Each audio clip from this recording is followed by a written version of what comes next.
Hello everyone, and peace of Christ all of you. I hope my voice coming good and clear. Please invite your friends. And as you see, like YouTube is not really sending notification. Maybe they are doing it on purpose, I'm not sure, but it doesn't sound normal. So please share the link, invite your friends. We have a Muslim actually. He texted me many times, and he is so desperate. And he said to me he want to expose me.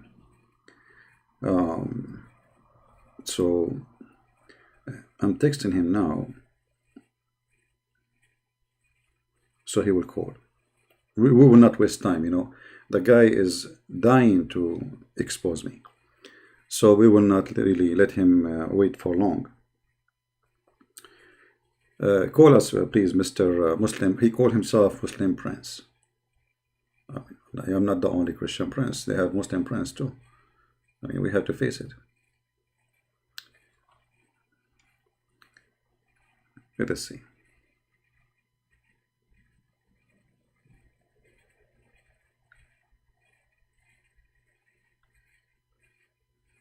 We are texting him.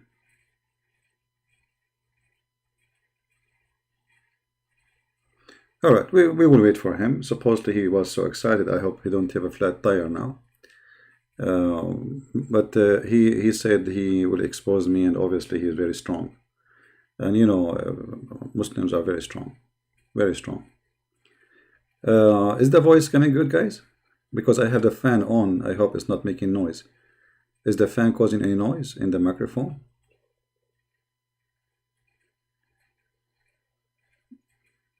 Let me know, please, if the microphone is fine. You know, if you look at the title of the video, regardless of this guy who wanna call us supposedly, we are talking about the Quran caused to be forgotten. So look at this idea, and just to make it simple for you, until this guy he called us who is very excited. I am not the one saying the Quran is forgotten. The Quran is saying that.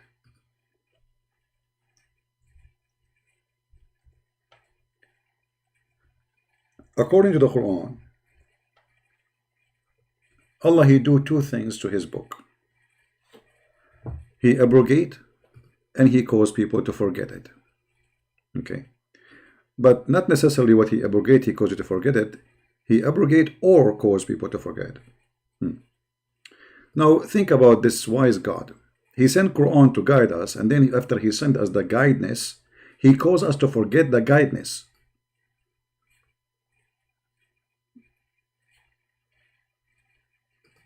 Anybody understand what I'm saying? There's a God, his name is Allah. He sent you a book, and then the book is sent for guidance, and then after he sent you the guidance, he caused you to forget the guidance. I mean, obviously, this is a top of wisdom. Do we have any Muslim to explain to us how in the world can be true? Hello? Brother and sister, Allah, he sent us a book, it's called the Quran, and it is the book of guidance. And then Allah, he called us to forget the Quran. Brother, so how Allah sent the Quran to guide us, and then he will cause us to forget the Quran, the guidance, which is the Quran? Allah is all knowable. No what? Knowable. He is knowable. Okay, but what does this have to do with the question? Allah, he sent us a book to guide us. Why he will cause us to forget the book? Brother and sister, first of all, Christian Prince is a liar. My friend, he's a liar or not, that won't change anything. Hello? Hello? Hello? Hello. Yes, Mr. Muslim Prince, how are you? Hello, Christian Prince. I have one doubt, 2-3 doubts. You have what? I have 2-3 doubts about Christianity. Can you explain me? You have a 3 doubt? Why not 100? Are you the same as are you a Trinity Muslim? Because your prophet, when he say Assalamu alaikum, he say it 3 times. When he do wudu, he do it 3 times. When he do anything, he say when he say this guy won the debate, he say it 3 times. So now you have a 3 doubt about Christianity. I mean, why 3? Why not 4? sorry, not Francis. Sorry, Christian Prince. Listen. I want to have one doubt, please. Two doubts, mainly two doubts. The one is New Testament. So what happened now? It was a 3. Why you make it 2? Okay.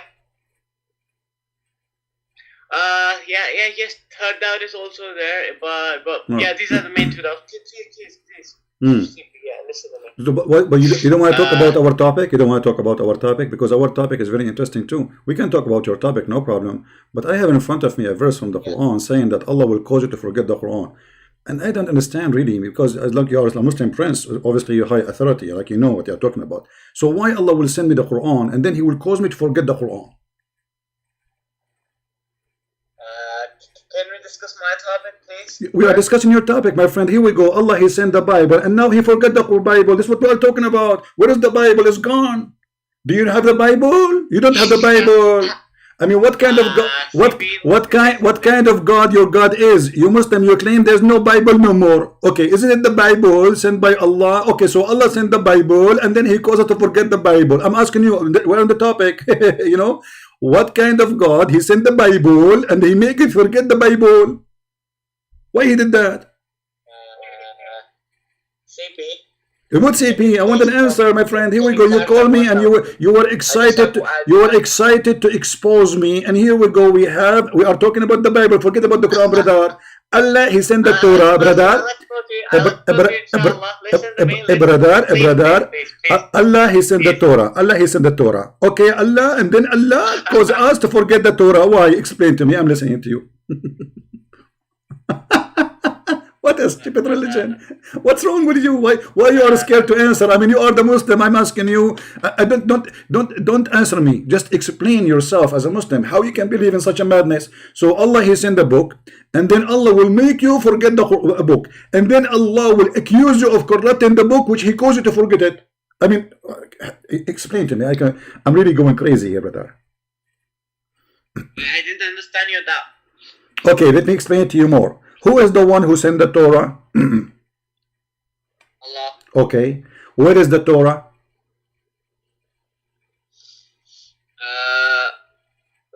What do you mean? Okay. See, it did exist in an uncorrupted form. No. Where is that? No, my friend. Don't tell me it exists. Where it exists? Do you have it? No. Okay. So did Allah cause you Muslim to forget the Torah? Allah didn't cause us to forget it. So where it is? It was distorted. If. So Allah, okay, isn't it the Quran says nothing but happened by the will of Allah? Yes. Okay, so but that's mean. Okay, so Islam also teaches us that Allah is all just. Since Okay. Allah is all just, like divine will and human will isn't like sync. Like I mean, you have both wills in sync. Like Allah doesn't force things to do, but everything that exists is like it is within the subset of God's will. Well, this is not what the Quran is saying. This is your own fiction. You know, look like you are watching too much cartoon, because the Quran says that Allah. Oh, here we go. The Quran. You see, our judge is the Quran, not your cartoon. You know, you are watching Mickey Mouse. This is the Quran saying that Allah, He entrusted the Jews to protect the Torah. So what Allah He did? Read the Quran, chapter 5, verse number 44. CP, do you want to discuss camel urine? No, this is more, my friend, trust me, this Quran smell more than camel urine. This is stink. Don't change the topic. What kind of God? He sent the Torah, and then He says, I trust you to protect the Torah, which means He want to protect the Torah, and then the Torah is gone. Wait. Where does it say God trusted to protect the Torah? Chapter 5, verse number 44. Wait, let me open chapter 5, verse number 44. Verse number 44.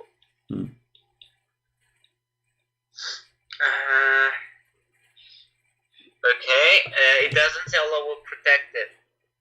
It says there, for to them, it was entrusted the protection of Allah book. No.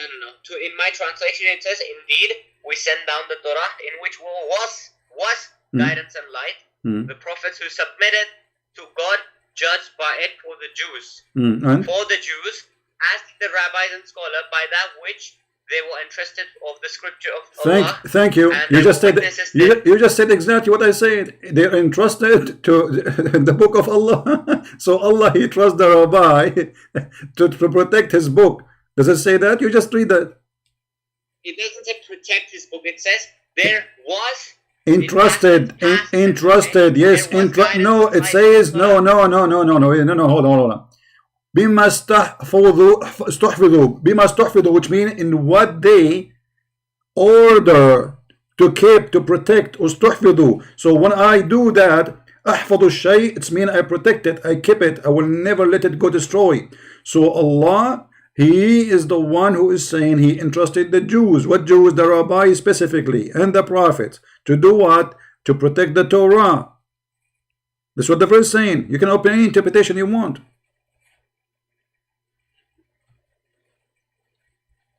Just give me give me 20 seconds. No problem. I will give you 20 years. When will you clarify my doubt? Huh? I have one doubt. I have some doubts. When do you think you can clarify them? What? I have some doubts about Christianity. My friend, you are a Muslim. What doubt about Christianity? I am.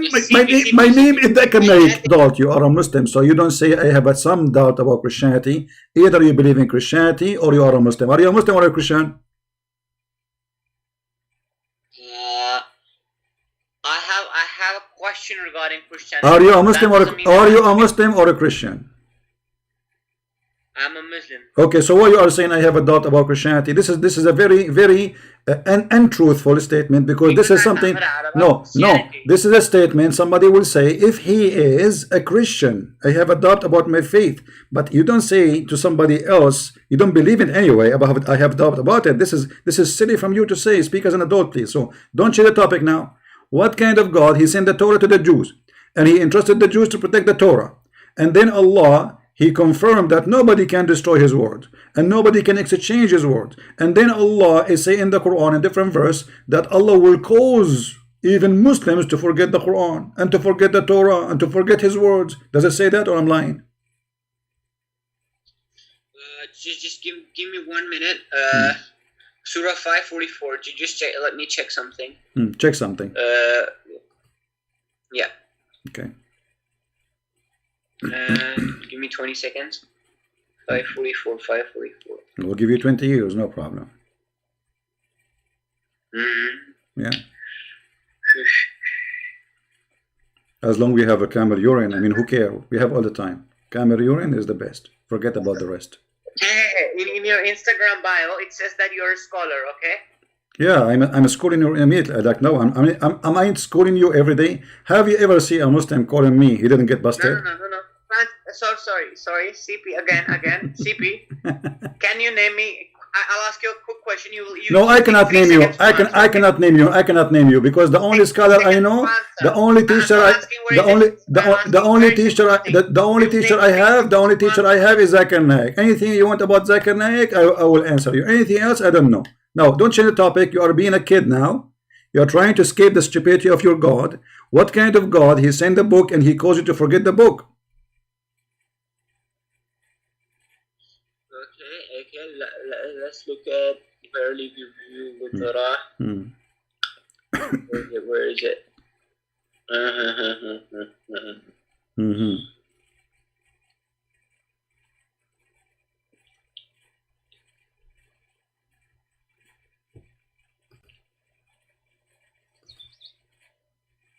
Okay, so what happened? Allah, he entrusted the Jews to protect the book. Was Allah wrong in his trust? Did he trust the wrong one? When I say to you, I trust you, what does that mean? Explain to me. What the word trust mean in your language, in your understanding, in your knowledge? In the case you do not feel people. I'm sorry. CP, you're not answering a single question that I've asked. You did not ask me any question, and you are changing the topic, and you are playing a kid like a kid. You know, in the morning, when you text me in the morning, you were so excited. I'm going to expose you. I'm going to get you busted. And now here we go. You are calling me. Suddenly you became a potato. My friend, why you don't want to say to us what kind of God? Are you ashamed? This God, he sent the book. He trusts the Jews. What did he do? Did he? Musa ibn Imran. Listen, hello. Yeah, verily we revealed to the Torah, the ayah says, like it means we revealed the Torah to Musa alayhi salam. Musa who? You said Musa. Hold on. Hold on. You said Musa. You said. No. You said something. I heard the word. I heard the word. I want to be sure you said that. You said Musa ibn Imran, correct? Yeah. Okay. So Musa, guys, is Ibn Imran. Are you sure? Yes. Okay. The chapter of Al Imran. Chapter in the Quran. It's called chapter of Al Imran. Is that correct? Don't change the topic now. I'm not changing the topic. I'm not changing the topic. I'm not changing the topic. I'm not changing the topic. I am not. Trust me, I am not. How in the world that Mary, her father, his name is Imran, and Musa's, his father is Imran, and the brother of Musa's, he is the brother of Mary. So here we go. Musa's is the son of Imran. Harun is the son of Imran. Maryam is the son of Imran. So according to your stupid Quran, Musa's is the uncle of Jesus. This is why I say to you, you are the one who said, guys, did he say Mohammed Hijab, we got him busted, he's a stupid, he's a coward, you don't even dare to debate me. You start playing videos and hang up on me. He's a coward. Sorry. CP, listen to me. You will not. What kind of a prophet he say that Musa ibn Imran and Mary ibn to Imran? How Musa and Imran they became. Okay, go ahead. Please. Okay. It says, verily we reveal the Torah. It means like we reveal, like God revealed Torah to Musa alayhi salam. Then the next, in which was guidance in the past tense.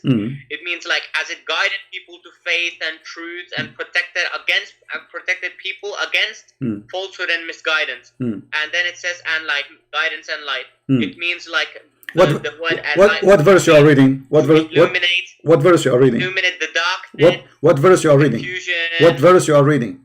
Surah 544. Surah 5, verse what? 44. Okay, go ahead. Read it for us. Can you read it for us? Yeah. All right. Yeah. Verily we revealed the Torah in which was guidance and light. And then it says, like, the prophets who submitted a judge by it for the Jews. I'll explain it word by word, yeah.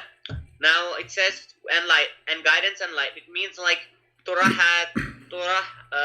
originally that was revealed to Musa alayhi salam had light to illuminate the darkness of confusion, specious arguments, wicked desires, etc., etc. And now it says, the prophets who submitted judged by it for the Jews. Yes, it was like a law for the Jews, of course. Like in cases of dispute, questions, and fiqh rulings. In this case, basically the prophets followed the teaching of the Torah, and then as did the rabbis and the scholars. That is, the religious leaders of the Jews ruled on the basis of the Torah. The word translated here as rabbis, refers to knowledgeable people who act upon their knowledge and teach others in the best way, and they follow the path of the compassionate prophets in their dealings with the people. The word translated here as scholars refers to senior scholars. I mean, you are talking too much. You are saying nothing, my friend. I want the answer. Did Allah trusted the rabbi in the protection of the Torah? Yes or no? did Allah entrust the not in a sense that Torah will be preserved after handing it over to the rabbis. In that sense, no. Okay, guys, not in the sense that the rabbi will preserve it. So who is the one who should preserve it? You are the one who said that. Remember, not me, guys. Not in the sense. Hold on. You are the one who said. Listen. Let me finish. You are the one who just said it is not the rabbi who they are entrusted to protect the Torah. So who is the one supposed to protect it? No. I didn't say they are not interested to protect the Torah. I said that the ayah doesn't mean that the rabbis are going to necessarily protect it in the future. That's what I said. Okay, so what does it mean? When you say entrusted, that's mean he trusted them, correct? Okay, it means that the religious leaders of the Jews, like the knowledgeable people, they acted according to the Torah. They follow the path. Focus on the trusting, my friend. Stop playing games. Focus on the trust. Allah, did he trust the Jews to protect the Torah? Did he or did not? No. Okay, who is the one in charge of protecting the Torah then? Okay, it doesn't say, and in my translation it doesn't say. Don't tell me, I don't care. I'm asking you, who is the one supposedly will protect the Torah? If not the Jews are supposed to protect it according to your understanding. I'm going with you, no problem. Who is the one should protect the book of Allah? According to my understanding, Torah was supposed to be corrupted. It was going to happen. So why is supposed? Is that Allah's decision? He wanted to be corrupted? What do you mean supposed to be corrupted? Oh, okay, I'll tell you. What I mean by it was supposed to be corrected is that it is the qadr of Allah. That doesn't mean Allah forced it to happen, but it means that it was within Allah's will. Alright, guys, Allah, he made a fate for the Quran, the destiny, correct? The destiny of the Torah to be corrupted, correct? The what? The destiny, you just said qadar means the destiny. Okay. So guys, Mr. Muslim Prince, he said that it was Allah's decision, his decision, that the destiny of the Torah to be corrupted. That's mean Allah is the shaitan, because who is the one who corrupt? Hold on. Who is the one who will get the benefit? Hold on. Who is the one who will get the benefit from corrupting the book of Allah? You tell me. Give me an answer. Get benefit from corrupting the book of Allah. Who? Firstly, before I answer this, don't tell me first and secondly. No. The answer is simple. Who is the one? Let us say that let's assume that Allah is God. We assume for the sake of argument. Who is the one will get the benefit of corrupting the book of God? Who is the one get the benefit? I will name for you three people. Hold on. I will name for you three people: Mohammed, Jibreel, or Shaitan. Which one you choose? None. So Shaitan will not get the benefit of corrupting the book of Allah? Shaitan will just mislead people. I will not. Okay, but isn't it corrupting the book of Allah is the biggest misleading ever? I mean, this is how smart you are. You just say Shaitan, he want to mislead you, but corrupting a book is going to mislead people. Don't you agree? Hey, Francis, CP. He kept calling me Francis. Somebody told him my name is Francis. Listen. No. Who is the one will get? This is the book of Allah. This is not. We are not. No. You see, that's stupid of. That is a stupid of you. That is a stupid of you to say, because God created the people. He did not make them Hindu. We don't believe in this in Christianity. We don't believe in faith like you. But you are the one who just said to me, this is your belief, not our belief. It's you, according to you. Allah, he made the Hindus. Allah, he made the Christians. Allah, he made the Jews. This is. Made doesn't mean like he forced them. No, he forced them. Okay. Are you saying? Okay, Muslim Prince. Are you saying your prophet is a liar? No. Okay. What kind of work will make a man? When Adam he commit a sin, did he commit a sin because of his choice or because Allah forced him? It was because of Allah's choice and Adam's choice in sync. What do you mean?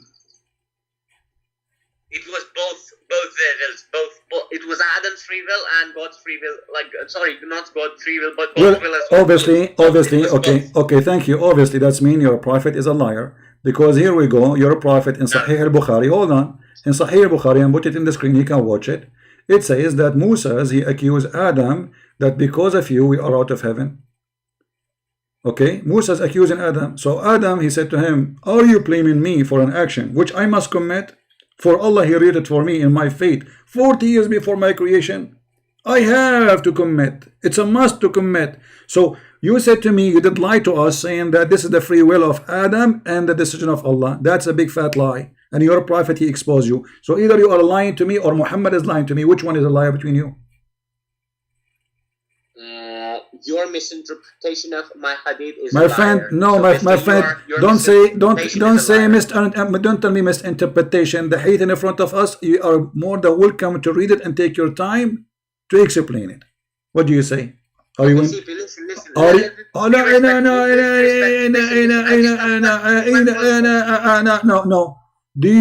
Are you willing to explain it to us? And then everybody will see that you are fabricating answers have nothing to do with what happened. Are you willing to read it, or you are not willing to read it? CP, listen. I think we have spent enough time discussing your doubt. No. We are not. We did not get the answer yet. No, my friend, we have to get the answer. We get no answer yet. Don't force me to hang up on you. You promised me you would expose me. Either you get me busted right now, or you have nothing to say. You just said a big fat lie. You just exposed. You just insulted your prophet that he's a big fat liar because your prophet saying that Adam must commit sin. It's a fate. I think everybody here has heard us that I have explicitly said that it was your misinterpretation that. Okay, then you have. Okay, no problem, guys. It is my misinterpretation. So why you want to read what your prophet said, and then we will see if it's my misinterpretation. Okay, I'll answer you. Listen, according to Islam, we have free will that is explicit, and according to Islam, there are texts like not even a leaf falls except by Allah's permission. So to reconcile both texts, what we say. Okay, can you show me? Can you show me one statement of your prophet about a free will? Yeah, sure. Just give me 10 seconds here. Okay. Sure. I'll show you either from the Quran or the Sunnah. I can't say that my prophet will say, but yes, inshallah, from Quran or Sunnah. Okay, so why? Okay, I have it in front of you, my friend. It says clearly that Adam, he commits sin, for it was a decree from Allah. Are you accusing your prophet to be a liar? Does it say it's a decree from Allah? Does it say that he must commit? Does it say he have no choice but to do? Does it say that are you blaming me? Are you blaming me for what is written for me before I was created? For a sin I have to commit. It's in front of you, man. Stop being stubborn. Can't you be honest? Can't you be honest? Free will. The debate is what? Do you blame me or you don't blame me? You're a prophet. He took the side of Adam that we cannot blame Adam for the sin he commit. It's very clear. Even your prophet said so. Adam confuted Adam. Musa. Do you have any plans of debating Farid? He's the coward. He don't dare to call me. Give me his Skype. I will call him right now. He's a potato. He said that he will book your flight ticket. But you see, this is additional proof that he's a coward, because everybody knows I will not go anywhere. I do not need to go anywhere. It take a call in Skype, and everybody either will laugh at him or at me. This is an excuse because he knew that I don't go anywhere. So it's like saying to Allah, I challenge you, Allah, come to me. But everybody knows Allah will not come. So it's a challenge. It's a challenge of a coward. Your Fifi, he knew I'm not going to do that. I don't do that to anyone. Like, did you see me ever going to debate anyone in the stage before? Is it like something about Farid only because he's something like a superstar? He's a stupid idiot kid. So he is a coward. Hijab himself accept my call in Skype. He did not let me talk. He hung up on me 8 times. I did not even talk 30 seconds. They are a bunch of cowards. So they make excuses. How come they are willing to take a Skype call from everybody? Did this guy debate the apostate prophet in Skype? Yes, he did. How come he can't do it with me? Because he's a potato. He is terrified. Like you are doing poop on your panty now. And look, here we go, the hate in front of you. You change to Fifi. What Fifi can let Fifi help you?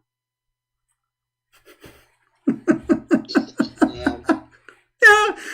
This Fifi, he speak in Skype always. Or what he do is in YouTube. Suddenly he wanna fly to me. He wanna have a date with me. Fifi wanna see Christian Prince. I cannot do it unless I see Christian Prince. I wanna see Christian Prince. Please, I challenge you. I mean, isn't it obvious that this is a challenge of every dancer? Christian Prince, how old are you? I am in the age of your grandfather. What does this have to do with this, my idiot? Answer. Is that your prophet saying that this is the destiny of Adam and nobody can blame him? Nobody can blame him. Allah, he wrote in the destiny of Adam 40 years before he created him that this is a sin he must commit. Yes or no? No. Well, so read the hadith for us then. CP, don't force me to hang up on you. Read it. It says, do you blame me for doing a deed which Allah had decreed that I should do 40 years before he created me? Then your prophet says, so Adam got the better of Musa's argument. And he repeat that 3 times like you. So Muhammad, he agreed with Adam that we cannot blame Adam for the sin he commit, for this is the decree from Allah 40 years before he created him.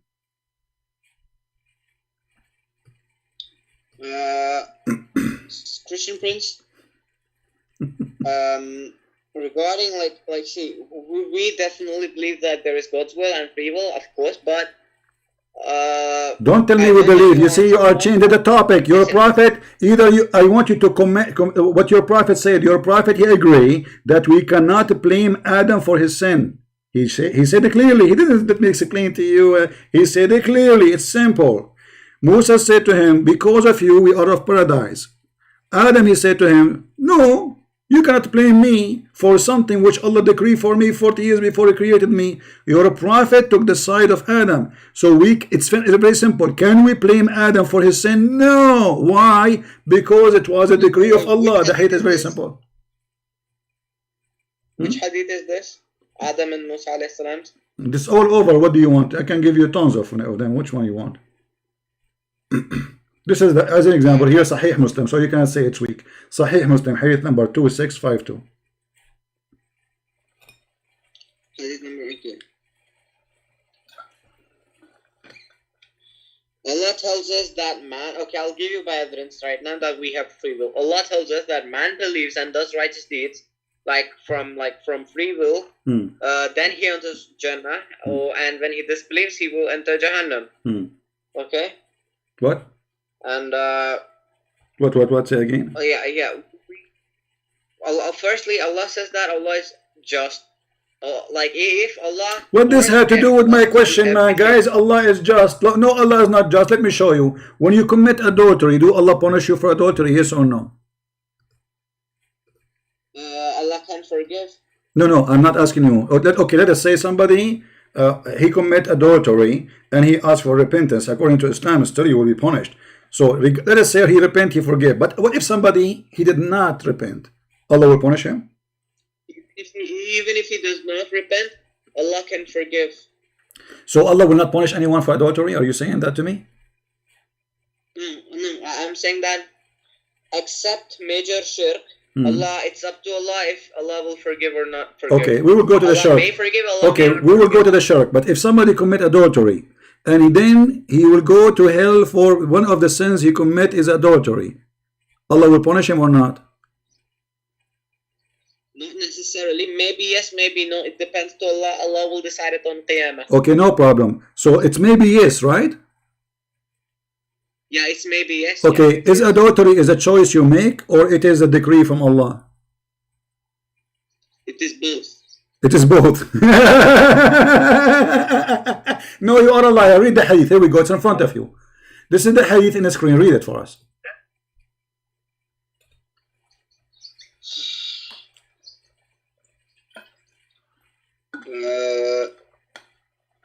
Just give me 1 minute. Yeah. In in Surah. Read the hadith. I have it for you in the screen. Don't tell me Surah Bura. Surah Bura. Listen. The hadith in front of you. Let me read for you. The Prophet said, not me, verily Allah has fixed the very portion of adultery, which the man... Fine. Yeah. Listen. Okay. Regarding free will, listen now. Surah 9. No, read the hadith. Read the hadith. You can read the surah for me after. No problem. Read the hadith. We don't change the topic. We're talking about adultery now. You said that both of them. That's very, very funny. That's mean you call Allah, say, Allah, hey, I'm going to do adultery. Do you like me to do it? Allah, he says yes. So Allah is a partner in the bed with you. Which hadith? It's in front of you. It's on the screen. Hey, Sahih Muslim 2657b. 2657b. Okay. Yeah, and later we'll talk about coronavirus. Or I mean coronavirus, which is the same. 2657b. Okay. Book of Destiny. Read it. 2657b. 2657b. Yeah. Sahih Muslim. 2657b. Verily Allah has fixed the very portion of adultery which a man will indulge in and which he of necessity must commit. The adultery of the eyes, the lustful look, and the adultery of... Okay. So it's a what? It's a necessity, must commit. It's not a choice. Why you are lying to me, says the free will? It's a necessity. He must commit. So why Allah will punish you?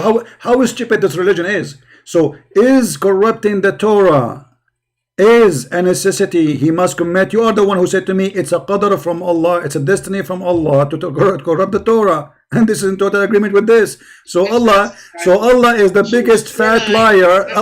Allah is the biggest fraud. Okay, hold on. How you go sleep with the women and then it is Allah who decide for you before he created you that you will sleep with that woman, and it's a sin which against Allah. And then Allah will punish you for the sin which is against Allah. But He is the one who forces you to do it. Types of text which are in contrast. Take care, my friend. Take care. I have no time for kids.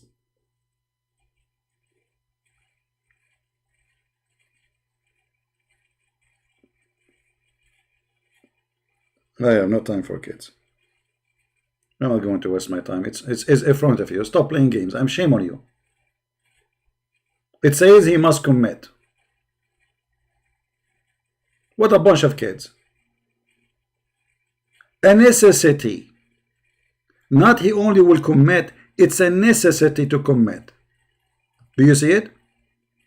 Which of necessity must commit. I cannot find one mature Muslim I can speak to. They are a bunch of kids, all of them.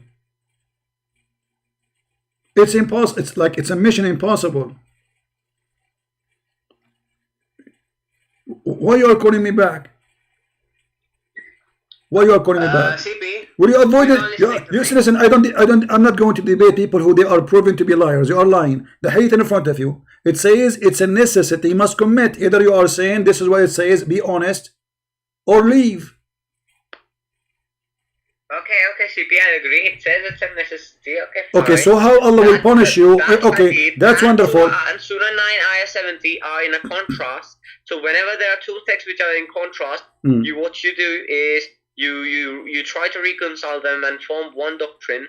So you have one ayah that explicitly says, Surah 9, Ayah 70 explicitly says about free will. And the hadith Surah what surah? Surah 9 says. Surah, hold on. And say then hold on. That there is both free will and divine will. Hold on. Surah 9:70 you said? 70? Yes, Surah 9 ayah 70. 9, okay, so chapter 9 verse number 70, correct? Yeah. Okay, read it for us. Has not the story reached them of those before them, the people of Nuh, Ad and Thamud, the people of Ibrahim, the dwellers of Madian, and the cities overthrown? To them came their messengers with clear proofs, so it was not Allah who wronged them, but they used to wrong themselves. Okay, so you agree with this verse? Themselves. Do you agree with this verse? Yes. Okay, You see, this is the proof that the Quran is a false book. Because according to your God, your fate is written for you about your bad deed and good deed when He created you. So those people, they did what Allah, He made them do. This is not they are wrong in themselves. And here you see the stupidity of the author of the Quran. Because Allah, He said that there is no sin you will do. Hold on. Hold on. I gave you. Let's say there is a swimming pool, okay? What? Let's say there is a swimming pool and a person is about to jump. He's standing on the dive board, okay? And he's about to jump. And I go, like that person's name is CP, and I am behind him, and he's about to jump, and I push him, and my push and his jump is exactly at the same time. So, will you say that he jumped by himself, or would you say that I pushed him? Well, which one is it? But you see, it's both, right? But you see, you have no place in the Quran it says that both happen at the same time. You are fabricating your own story. Because okay. Let me ask you. Allah did hold not on. them, but they used to wrong themselves. Okay, hold on. Who is the one who make people kuffar?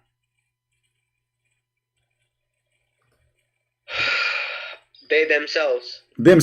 Okay, guys. Okay, guys, themselves, they are the one who made them kuffar. Let us see if this is true or not. I want you to read for me the Quran. Chapter, hold on, no. Chapter 6, verse number 107. Chapter number 6. Verse 107. 107. Verse 107.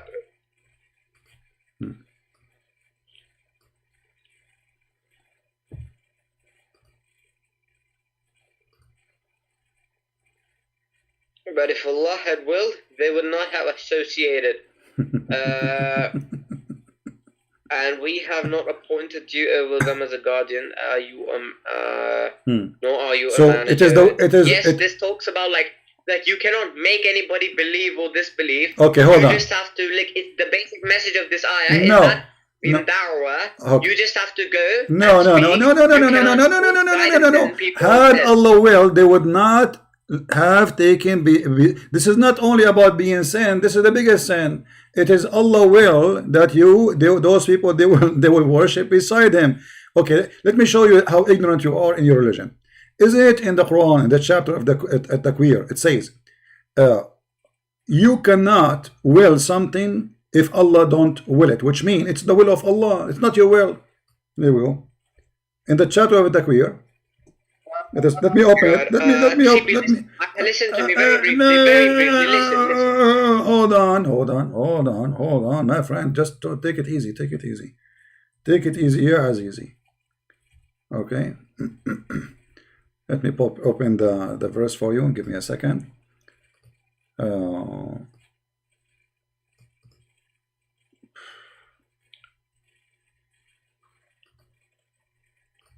CP, are you an Islamic scholar? I am the master of Allah, not only scholar. Your Allah himself cannot. Your Allah himself, he cannot debate me, my friend. That's the truth. Can you name me one ulama, one scholar can you name me one scholar who said that camel urine is haram? Name me one scholar. One scholar is camel urine haram? There's many of them. Anyone who don't agree with the hadith of any hadith, he will say this is not allowed. There's tons of them. There are thousands of them. Because you Muslim, you keep disagree about anything, even the one which agree about. The Muslims at the end of the fatwa, they say the scholars, they agree about not to agree about this topic. And you are telling me which scholar? So basically, urine the madhab of Imam Abu Hanifa and Imam Shafi'i is najis and it is impure. My friend, it doesn't matter. Why you are changing topic? Is it Allah will that people? Actually, I came here to discuss this. Is it in the Quran is so clear. It says clearly that Allah, He is the one who made the will happen. And what is the will? That anything you do, it is a destiny for you, and this is one of the basic belief in Islam. If you don't believe in the qadr of Allah, you aren't a Muslim. Let me make it simple for you. If a baby is born, he's a Muslim. Hold on. Just make it simple. Just the final hit in your nose. If a baby is born and he is just a kid, he is like 5 days old. If he die, where he will go? If he's what, 5 days what? Yeah, he's a child of a Muslim family and he die. He's 5 days old or 1 month old. Where he will go? He will go to hell or to heaven? On Qiyamah, there will be Allah will ask the mentally insane people, like in this life, who died as children who were mentally insane, those children, those people. Allah will ask him. Allah will ask him in the judge. Allah will ask the infant in the judgment day. Ask him for what? The guy, he did not do anything. No. Allah will not ask him. He will not be judged for his salvation in this life.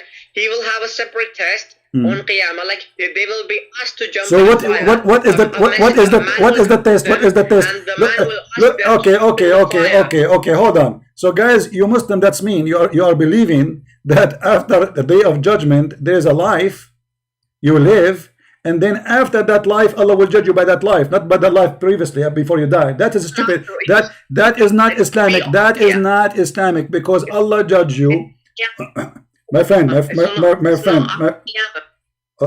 my friend, can you show me one verse in the Quran saying that after you die there is an option for you to repent? No.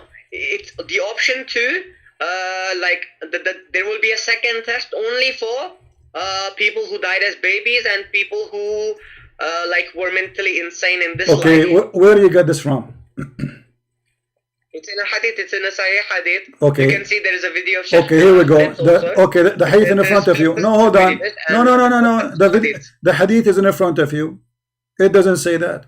Aisha, she went to attend a funeral of the child from Al-Ansar, and they are Muslims, who they used to practice the ritual of the pagans like Muhammad, and they like to do As-Safa al-Marwa, and this is why Muhammad he added Safa al-Marwa to Islam, because of the Ansar.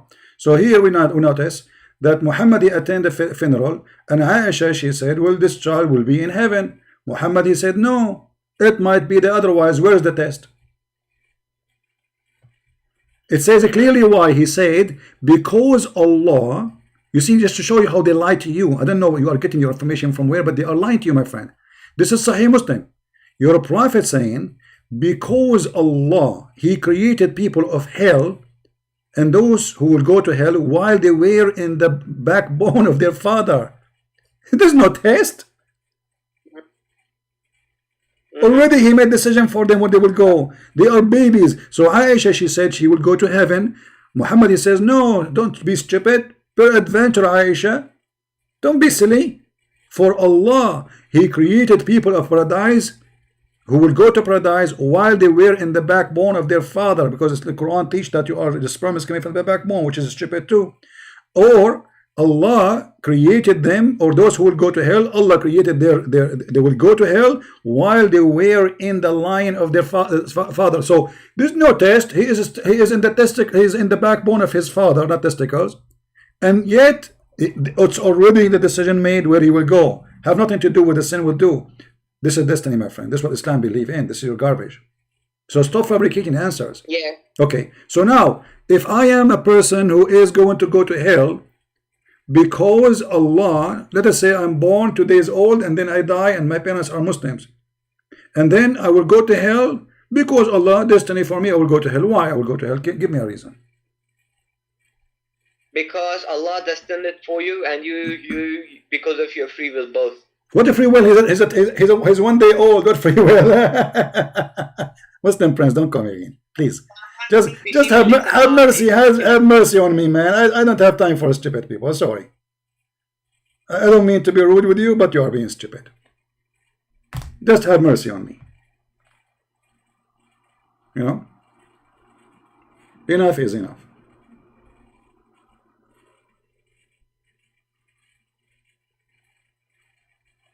I mean, can you believe stupidity, how far it can go? And if you are trying to call me, if you're not a Muslim, don't call me. I will hang up on you. Only Muslims can call me. If you are a Muslim, you can call me. If you are a Christian and you call me right now, not only I will hang up on you, I will block you. Only Muslims can call me. And we are here to prove that Islam is stupid. And this is why you see stupid answer from Muslims.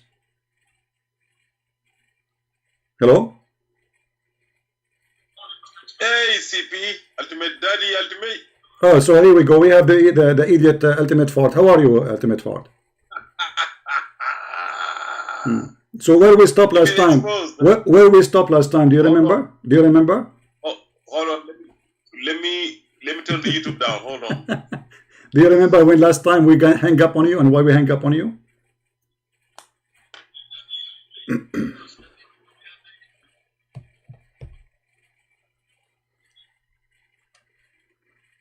Hello?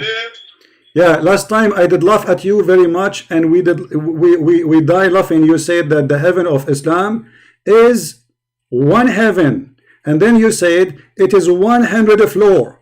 Now, is that in the Quran or this is in the Hadith? First of all, yeah, squeeze it. You coward, you said to me, you don't believe in the Hadith. The Hadith written by the Arab. I don't believe in the Hadith. I believe in the Quran only. And then when I asked you about the Jannah, you said to me it's 100 floor. Is that from the Quran or from the Hadith? I said, let me repeat exactly what I said. You have the video.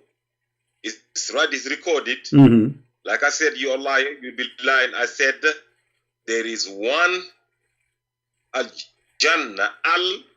You said, don't change the topic. You said you don't believe in the Hadith. You said you don't believe in the, did you say you don't believe in the Hadith? Did you say, stop it? No.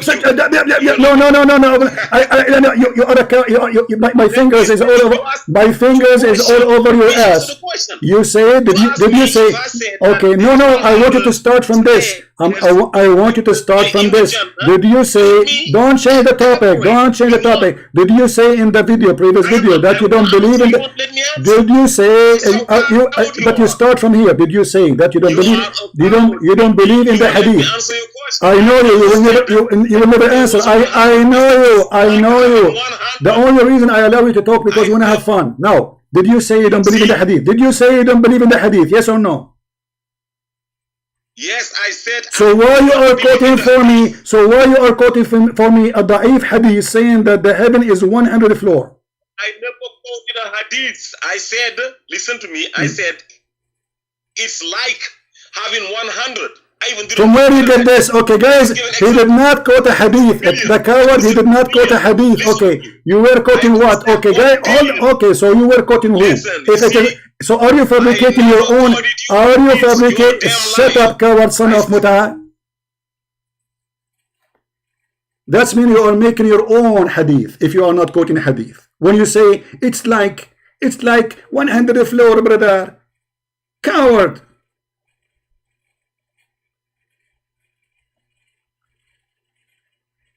When you say it is one, you didn't say it's like 100 floor. You said it's 100 floor, and the video is there, still there. I did not take it down. And you are quoting your prophet hadith, you donkey. Because if you are making it up, if you are saying it is 100 floor, that means you are a prophet and you know what nobody knows. This is heaven. How do you know it's 100 floor? Where do you get this from? If we go in the hadith right now, we will find in the hadith exactly as you said. For you are a coward, you are a potato, you are a son of Muta.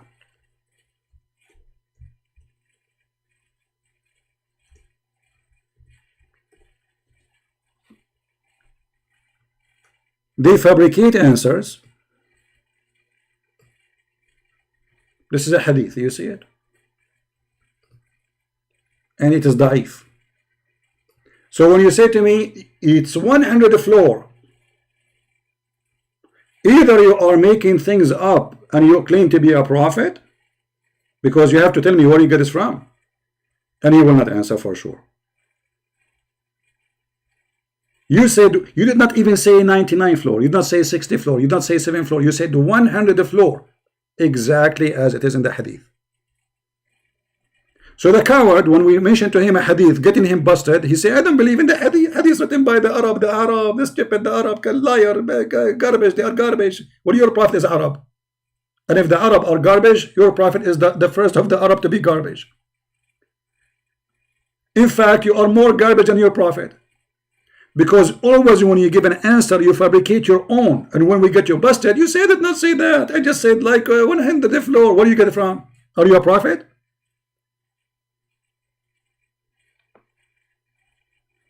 Coward. And when we say to him, okay, this verse is according to interpretation, my understanding. So we have tafsir. It's called today tafsir of ultimate fault. Ultimate fault. He became a religion by himself. He's a prophet.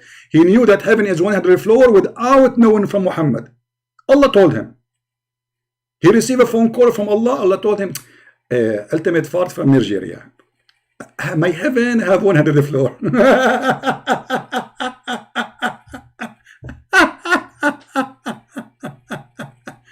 I'm not going to waste my time with stupid like you. He shout, he scream, he repeat himself, he say nothing, but already we have 100 of you recorded and you got busted. You agree with Rashad Khalifa, the one the Muslims killed him for corrupting the Quran. You agree that the Injil is a word, this is your agreement, not my agreement, is an Aramaic, which everybody is laughing before. This is a Greek word. And you just agreed by saying that the Injil is Aramaic. That means Jesus is Aramaic, because the Quran saying we never send a messenger unless he speak the tongue of his people. We have you recorded all over, and everybody is laughing at you. And the only reason I let you speak to me, because I like your fart. You fart too much at your prophet.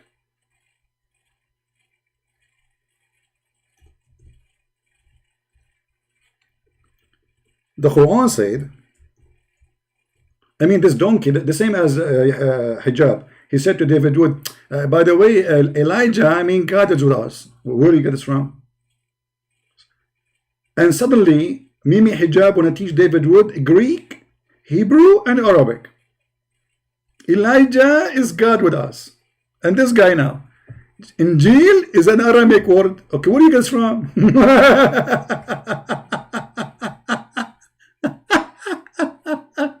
Don't ask him. Don't ask Ultimate Fart where he got his answer from. He have answer, but where from is coming from, don't ask him. I do not need to tell you. He's a genius by himself. He's a prophet. Where he got it? The heaven is 100 floor. Don't ask me. I know. Allah told me. We send not a messenger except with the language of his people. This is the translation. If you don't like this translation, we can open different one. In order he make it clear. But the word Injil is a Greek. I mean, you do not need to be genius. Go and search Prophet Google.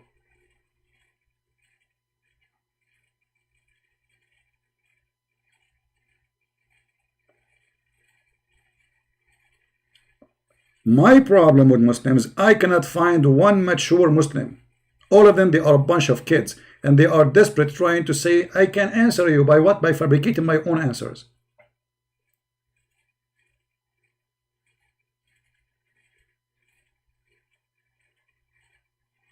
I bet you are one of those who practice a scam.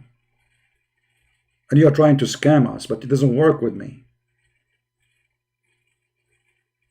I give him the mic for 10 minutes, 15 minutes, and then he's saying nothing.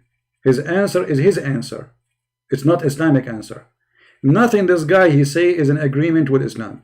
And when we say to him, do you see what your prophet said? He don't agree with it. I don't believe in the hadith. The hadith is the... And the scholars of Islam, they say clearly that the one who don't believe in the hadith is not a believer. He's not a Muslim. He's a kafir. Let me show you the fatwa.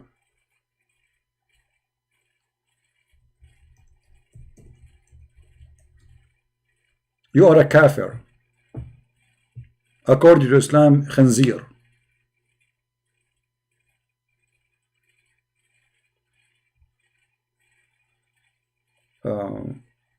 Let us see. You are a mushrik.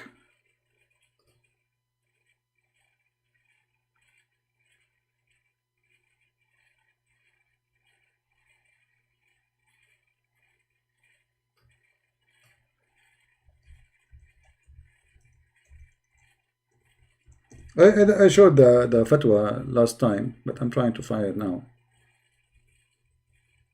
so we can put it in the screen.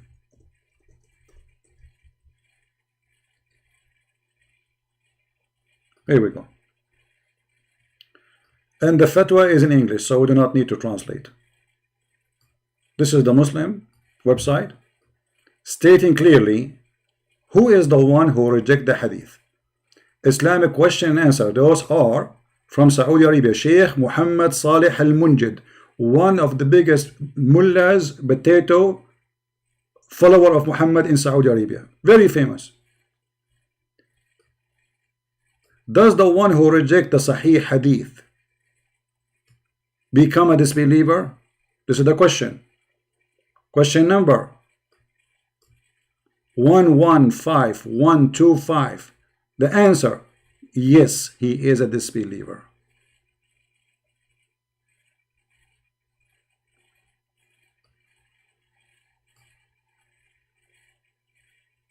The one who refuses the hadith of the Prophet, he is a disbeliever.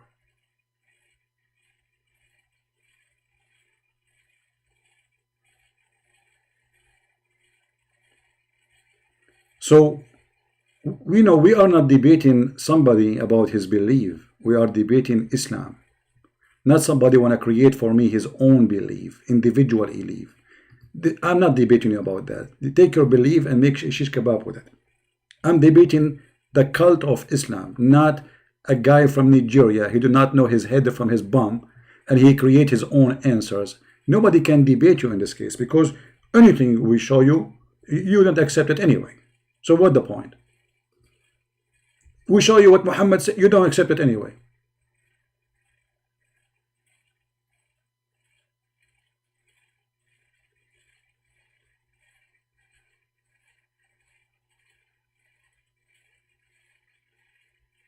And as you see, the one who refuses is a disbeliever.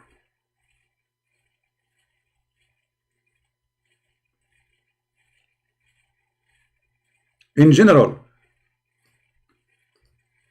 Sharia and the evidence of general terms, or reject hadith or the Prophet, knowing that it is word of the Prophet, is a disbeliever. How they knew it's a disbeliever? Because it's sahih, it says sahih, that's it.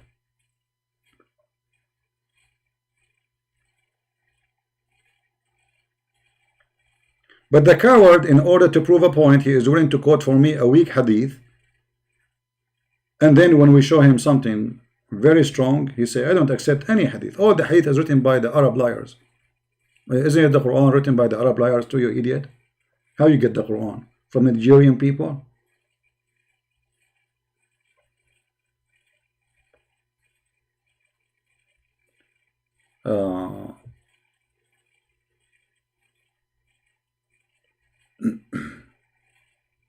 Do we have any Muslim want to say anything? We go back to our topic. Allah, He sent Quran, and Allah will cause us to forget the Quran. I want any single Muslim, group Muslim, Sheikh Muslims, Fifi Muslim, Abdu Muslims, Believe Answer Muslim to explain to us what kind of God He sent the Quran and He will cause me to forget. Why? What is the wisdom behind that? What is the purpose?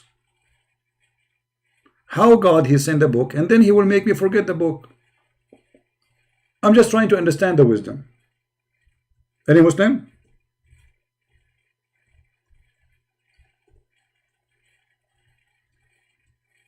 I will send you a song, and this is song to sing for Allah, and this song have wisdom about Allah, and this song have a guidance for Allah, and then you recite the song and memorize the song, and then I will cause you to forget the song. Why?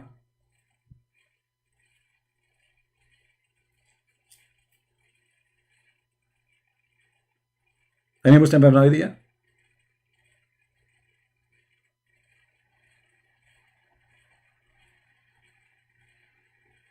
No, we have enough recording from this ultimate fart. We have like 100 recording. People, they can die laughing. You can make a movie from his videos.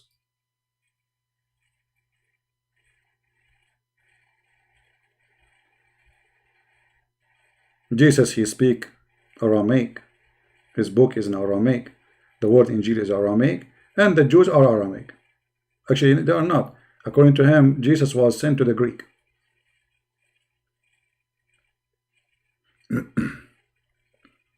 And the second you show him the second you say to him, okay, can you name for me one Muslim agree with you? He says, I do not need any Muslim. This is my answer. Okay, why just go. Potato. We don't debate liars. Nobody can debate liars, potato. As long this is your opinion and you play games, you don't agree with the hadith. You don't agree with your prophet. And then you quote for me from your weak hadith just to prove a point. Look how coward you are. After all this post you are posting, did you say to me, where do you get this is 100 floor from? I want you to explain to your followers, if you have any chicken following you, ever.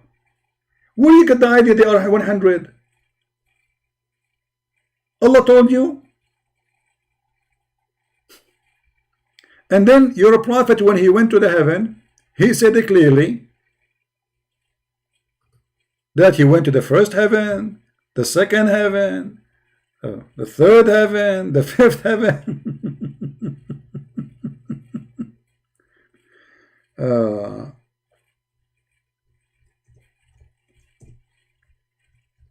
When you debate a kid, you will turn to be a kid like him.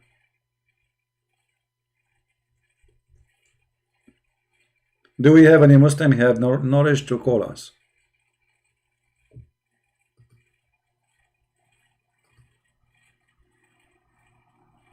Anyone?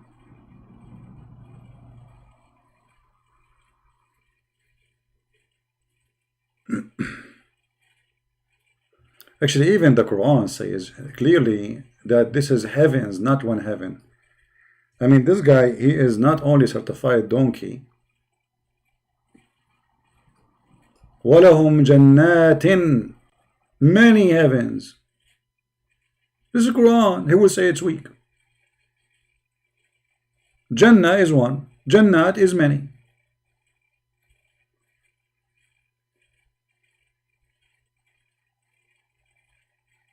Do you see it? Chapter 2, verse number 25. And the translation is, for the word Jannah here is coming as gardens, but the word Jannah is heaven, paradise. Change the translator. This is Yusuf Ali.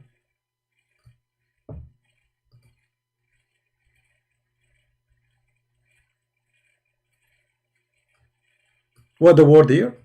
Jannah. But coming as how many? Jannat. Jannah is one heaven, Jannat is many. And when you say Jannat, it have to be 3 and more. And Muhammad described them as 7 heavens.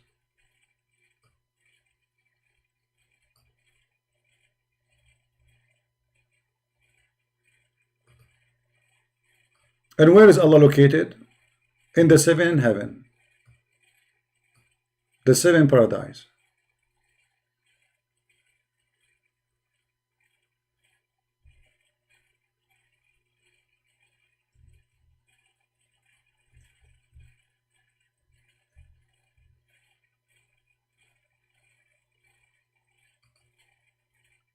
As you see, after he finished supposedly working, creating the earth, he went to heaven and he sat in his throne. The Muslim, they say here the word istawa does not mean set, it's mean he leveled himself, but it's obvious, it's a chair. I mean, this is funny. So istawa, what does that istawa mean? He leveled himself on the chair. It's a chair. The word here coming in Arabic is arsh. Arsh means throne, but in different chapter, there's a chapter actually, it's called the chapter of the chair. The whole chapter is called the chair. Kursi, which is not an Arabic word.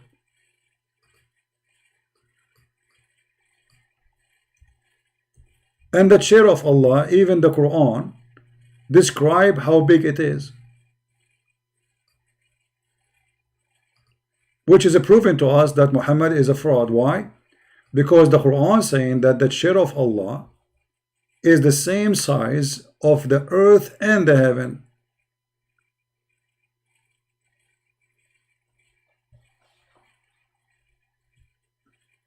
How that can be?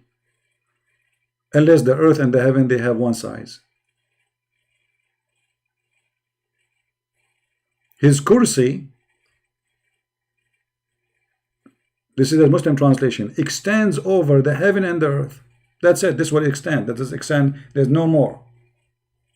So the chair of Allah is limited to the size of the earth and the heaven. That means there's heaven and there's earth. Let us make a drawing so people can see the stupidity.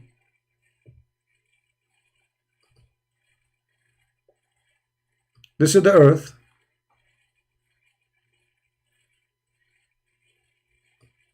And then there is a heaven in the top of it. Let us make it like a square or whatever you want to call it.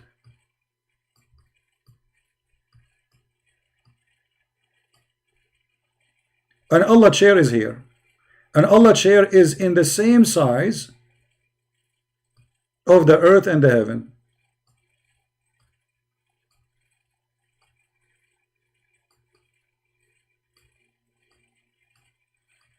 And Allah is sitting here watching TV. Does it say chair? Yes, it says chair.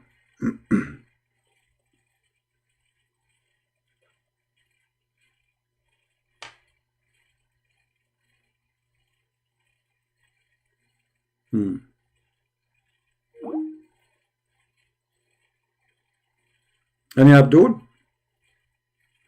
And look at those cowards that they call me. They say Christian Prince is finished.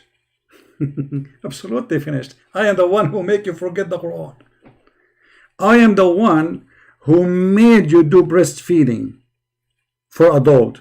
I am the one who made you believe that the Prophet water of his panty is holy. I am the one who make you fight over the poo-poo of the camel of Aisha. Christian Prince is finished. You have no answer.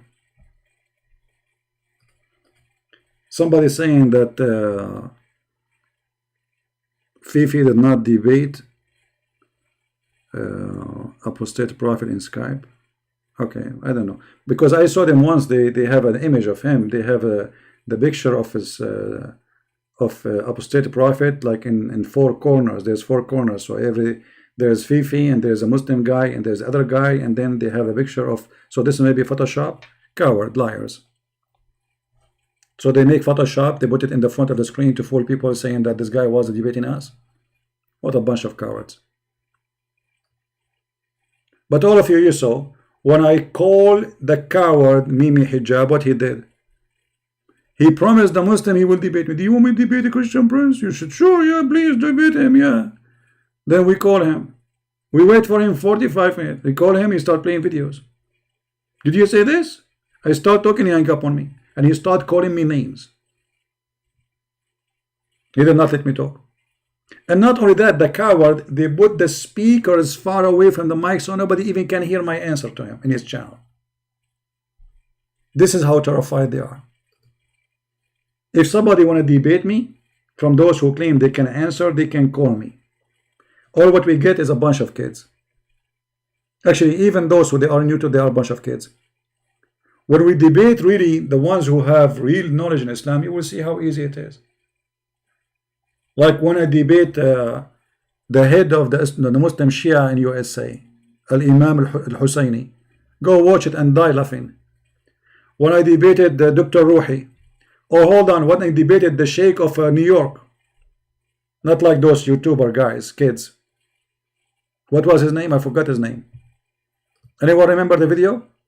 Who remember the video for the Sheikh from New York?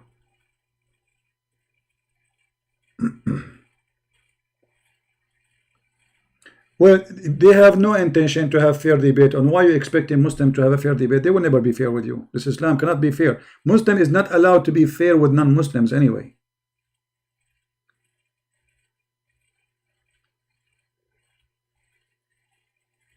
When the Prophet of Islam, he says that the Muslims, they should humiliate a Christian. Is that fair? Even the Quran encouraged the Muslims that Allah, he ordered the Muslims to humiliate the Christians when they see them in the street. So how they can be fair? Don't expect them. I'm not expecting them to be fair. And actually, this is my biggest win, because when they are not fair people, they will see that they are following false prophet. Proud Muslim, here we go, the same guy, he's changing his name. How are you, Proud Muslim? Assalamu alaikum. Wa alaikum assalam. I want to tell you something. You be talking about hadiths and stuff in Islam. You don't believe in I want to hadith? ask you a question. You don't believe in hadith? The hadith. No, I do, but I want to ask you, do you believe in hadith? My friend, I don't believe in anything in Islam. Islam is a joke for me. And you just said to me, Assalamu alaikum. You broke the command of your prophet. What do you mean? Well, isn't it your prophet? He says, don't greet the Christians by saying to them, Salam alaikum. Alright, that's besides the point, but I mean... No, it's not beside the point. You are calling me to teach me about Islam, and now you are the one who is breaking the command of Islam. So who is the one who knows Islam, me or you? How you say to me... Are you upset that I said Assalamu alaikum to you? No, I'm not upset. My friend, I'm talking to you nicely. Don't be upset from me for speaking loud. I'm just asking you, how you say to me Assalamu alaikum, and you are calling me to school me about Islam, but you should know that the Prophet, he forbid you to say that to me. The Prophet said, don't initiate saluting to the Jews. Don't say to them, Assalamu alaikum. La tabda'u al-yahuda wal-nasara bis-salam. And you speak Arabic, as I understand. Yet you call me and you say, Assalamu alaikum. There's one of two choices. Either you are ignorant in Islam, or you are hypocrite. Which one is you? You want to talk about, you want to say, he said Prophet Muhammad said all these bad things, but he had many fulfilled prophecies.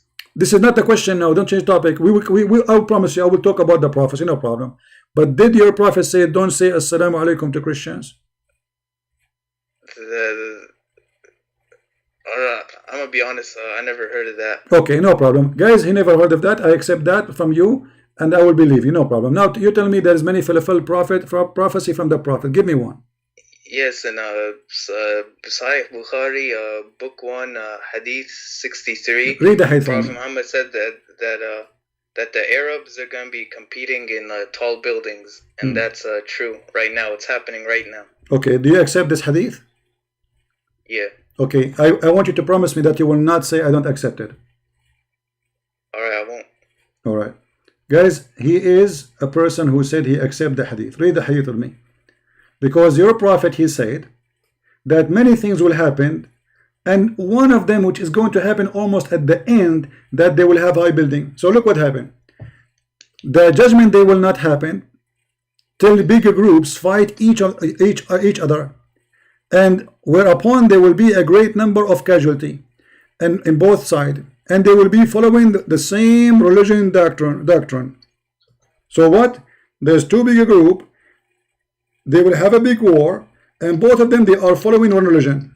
Okay, then the 30 Dajjal will appear. The 30, not the first one, the 30.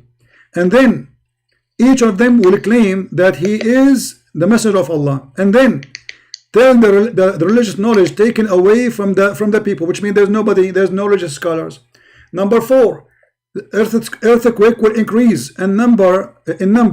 Number 5, time will pass so quickly, which means that they will become short. It's not 24 hours no more.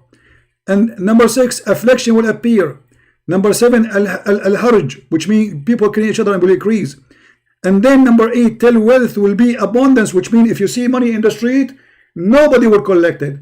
And then nobody will pay zakat. And then people will compete in each other in construction of high building. So look how many things have to happen before the Arab they start building high building. So your prophet is a false prophet because none of those things happen. But how do you know it's like they were supposed to be like one after the other? They could don't, my friend, can't you read? Can't you read? I have it on the screen in front of you. It says number 1, number 2, number 3, number 4. Those things have to happen. He is mentioning in order. The hour will not come. You don't start from the end going to the first. You start from things to happen from now and then until you arrive to the time of the judgment day. So the prophecy you gave me proving Muhammad to be a false prophet. And by the way, the Arab, they have high building even in the time of Muhammad, because the Yemen, they have those high buildings since before Muhammad. So what we will do now? What we will do now, your prophet is you are the one who gave me a hadith to prove that Muhammad is a fraud. You know, there's another hadith where Muhammad says my friend, what's your name, if you don't mind? What's your name? Abdul. Mr. Abdul, you are the one who chose this hadith for me to prove to me that Muhammad is a prophet. The conclusion, do you agree with me that this hadith proving that Muhammad is false, because the Arab will have high building after 30 Dajjal came, after the no money when you need money. Do you need money? Do you need money now? I mean, do you work? Everybody needs money. People getting poor. Bangladesh is the biggest Islamic country in the world. People are dying from hunger, my friend. Somalia. So your prophet saying, when those things happen, then the Arab, they will have high building. Nobody will collect money. People see money in the street. Nobody will take it. So if this is what your prophet said, and this is the proof to you that Muhammad is a prophet, that means Muhammad is a fraud, Mr. Abdul. Well, I don't know, but all right. There's another prophecy where he said, okay, Muhammad says, we will go. Okay, hold on. So, guys, there's another prophecy. So this prophecy was false. Do you agree with me?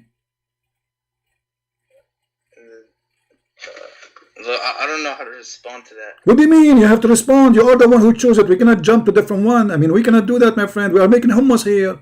So you have to tell me the proof is in front of you. Muhammad is a fraud. Either you agree that this is a false prophecy from a false prophet, or you answer me. The proof in front of you, it was your choice, not my choice. I'm not the one who called you and say I'm going to show you this hadith. It's you who chose it. The hadith is so clear. Muhammad is a fraud. I don't know. What do you mean you don't know? How come you know? How come you know that this hadith proved Muhammad is a prophet, and now suddenly you do not know?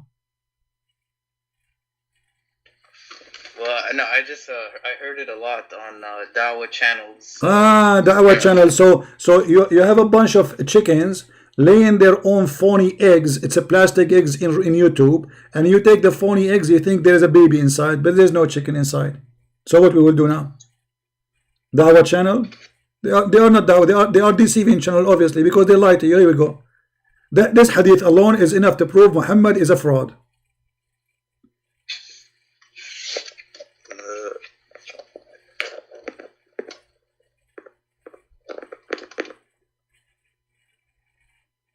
But the time is passing so quickly. Yesterday it was only 2 hours for me. I don't know what happened. He hang up.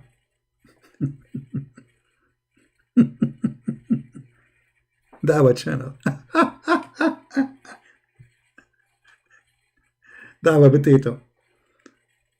I don't know. They told me in the Dawah channel, brother, the hadith is obvious. It's clear. Muhammad is a fraud. And this is a Sahih hadith. They cannot say this is a weak hadith, which means this is against their prophet. This is Sahih al-Bukhari, hadith number 7121. So they cannot say we don't accept it. And they are the one who promote this hadith everywhere. But now after a Christian prince, he got them busted, they will say, oh, this hadith is wrong. We don't accept this hadith, brother. People will walk in the street and nobody will collect the money. Why? Since when? Why food became for free? The sky is going to send sardine. Yesterday I opened the door. I did not go to the store. I found sardine coming from the sky. The prophecy of the prophet is happening. Sardine is coming. Tuna is coming. I said, Allah, I want tuna. Tuna came, big tuna, in the top of my head. 400 kilogram, brother.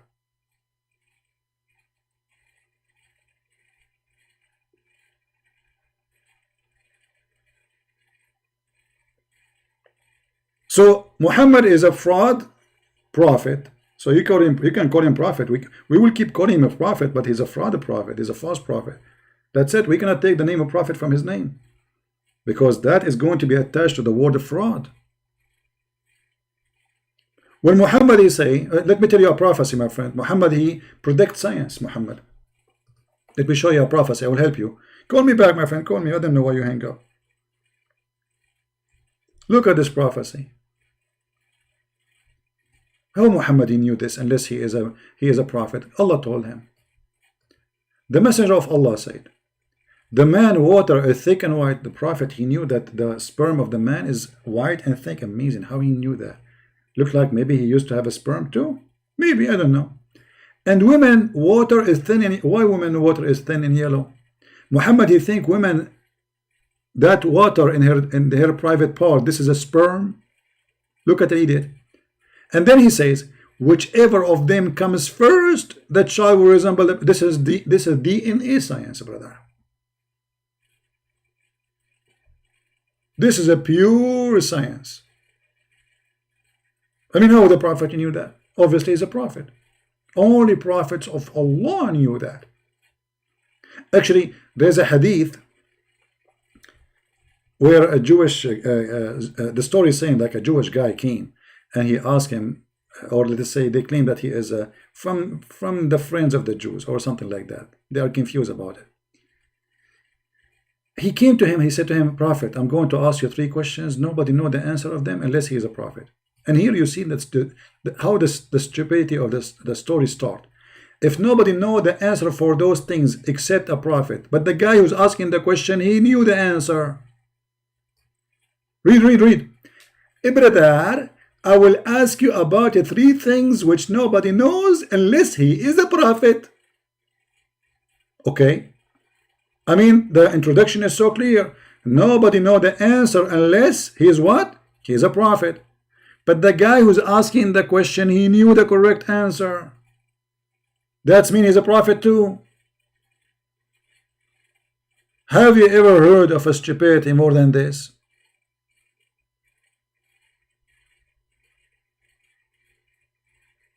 I mean, you have to be a certified donkey to write a hadith like this.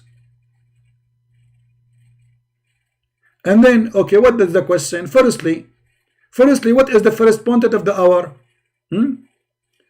What is the first meal of the people? Look how serious the questions, brother. First meal for the people of paradise? This is very important. What our first meal? Hummus? Falafel? And what make the baby look like his father? And look, here Muhammad, he changed what is the first thing for when the judgment day will come. He said, as for the first portent of the hour, it will be fire that will collect people from the east and the west. But this is different from what he said, different hadith. The first meal for people, they will eat the liver of the whale. Why Allah will feed them the liver of the whale? Because simply this is will make them. The Arab, they believe there is something is called ambar, and ambar. I think in English maybe called ambar. It can be taken either from the whale or it can be taken from the deer. The deer, he have a sexual organ. I'm not sure how to say it in English, which produces certain kind of a smell for the female. You know, they believe if you eat it, that will make you sexually very active. So look, Allah, because He promised them a lot of women in heaven, so Muhammad preparing for them a meal. You will eat from that one and you will be like a Viagra, exactly. And then Muhammad, he answered about the baby, how the baby looked like the parents. And about the baby, how he looked like. If the man's charge proceeding that of the women, then the child resemble the father.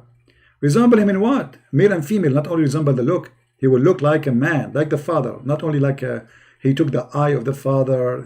No, he will resemble the father as gender. We can prove it for you from the hadith, where it says adhakara.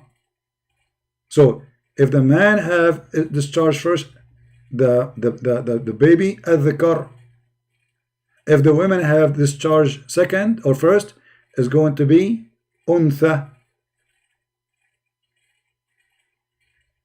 And then the Abdul, the Jewish guy, he was like amazed, like, wow, how you know that?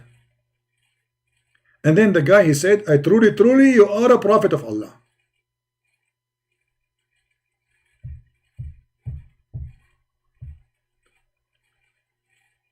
We have 527 people here. Don't forget to give us a like if you like what we do. Don't forget to subscribe. tomorrow morning we will be in the other channel, which is called the Quality of Life, and we will answer somebody speak about faith in the Bible. So we will answer about that topic. So it's going to be a kind of speaking about destiny and fate, etc. Again, we did that last time. So if you like to join us tomorrow morning in USA, I don't know what your time will be, you can check it out in the channel Quality of Life, and you can join us. But that channel is not for Islam, so please don't go there, speak about Islam, chat about Islam, we will block you. That channel only for different topics, clean topics, all right, something useful. Here, this channel is we are specialized in garbage and recycling. So if you like to join us there, subscribe to the other channel. All right.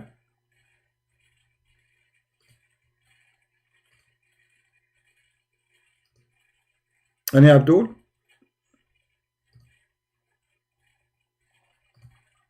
Hey, by mistake we hide you.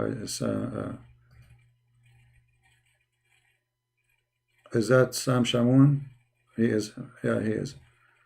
Yeah, sorry, by mistake I did hide your text. I thought somebody making a fake name.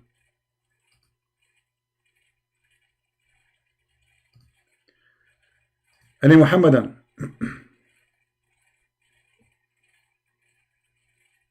Any Abdul? Mayday, Mayday. What time? Just check the channel, my friend. Check the channel, you will find it. If you go to Patreon, you will find I posted. I will post the link. Always I post in Patreon, I post in Facebook, I post in mind.com. This is the best way to always to get updated, because sometimes YouTube does not give notification. All right. Potato. Potato. All right. All right, guys. I think we have a good time for today, and we have some colors, which is was spicy. And this is how funny the Muslims, when they are so excited, supposedly, and the second the Muslim he start saying, "I don't believe in the Hadith," it's mean he is in the corner. The second he said, "I don't agree with the scholar," it's mean he is in the corner. The second he say, "I don't believe in that, I will give you my own explanation, my own interpretation," that's mean he is in the corner.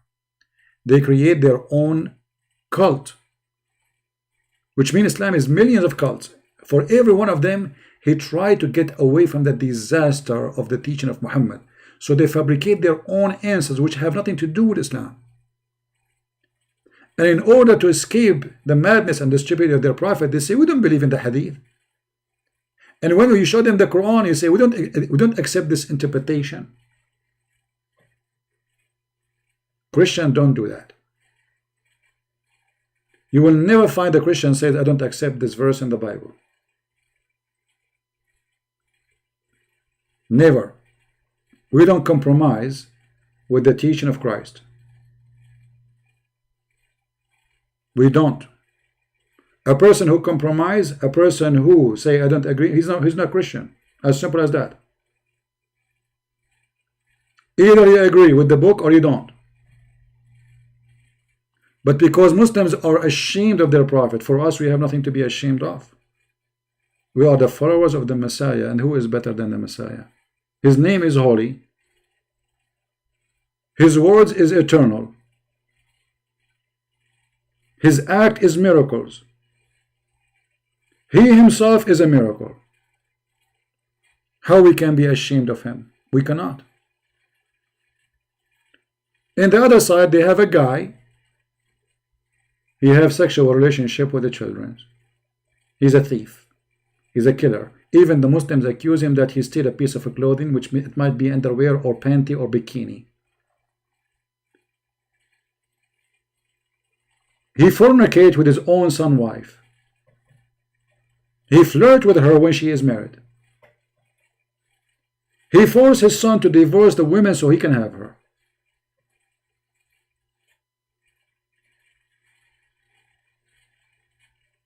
He fabricates verses claiming that Allah gave it to him. And what is the verses? Any woman she want to give her private part for the Prophet. And the Muslim, they say to you, where it says give her private part? It says any Muslim she give herself. To do what exactly with him? what Muhammad would do with that woman who is giving herself to the Prophet. I will give you options. She is going to play chess with him. They are going to study Corona, or they will go to the bed and do boom boom.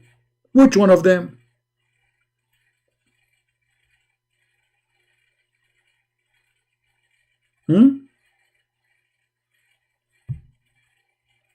Which one?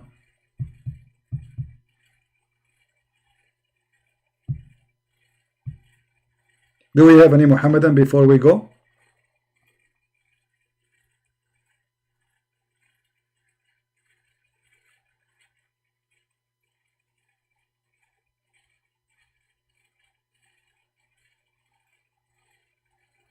I don't know what happened to this proud Muslim. Let me call him back just to say hello, just to be sure he's okay.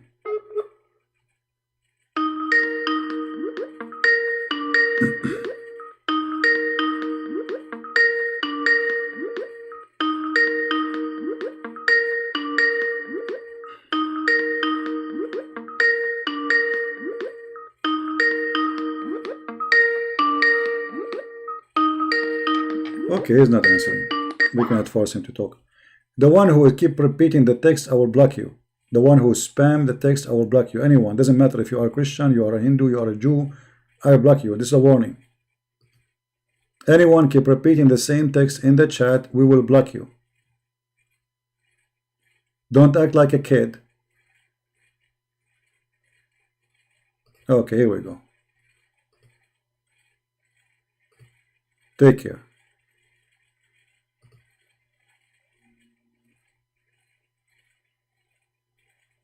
Hello? Hello? Yes, my friend. Why you hang up? Where do you go? What happened? It was an accident. Accident. I hope you are okay. Is your finger is okay? Alright. Alright, are you gonna listen to the hadith? Which hadith? Give me the hadith. Go ahead. What? Alright, wait, hold up 1 second. I'm trying to find the number real quick. Yeah, on Sahih Muslim 2024 and 25. The Prophet, he said that that you should drink while you're down instead of standing up. That's proven to have benefits. Okay. What benefit? What is benefit? What do you mean? It's been proven. Proven what? It's like healthier, better. I mean, you can't deny that. So this is because it's healthier, or because it's something else? It's healthier. Where do you get the reference that this is because of health issue? I sent you the link real quick. No problem, but it doesn't say what you are saying. Does it say it's healthier? Read the hadith for me. No. Alright, 1 second. Remember, you are the one who chose the hadith, so I'm going to show you what the hadith is saying, right? Yeah. Yeah.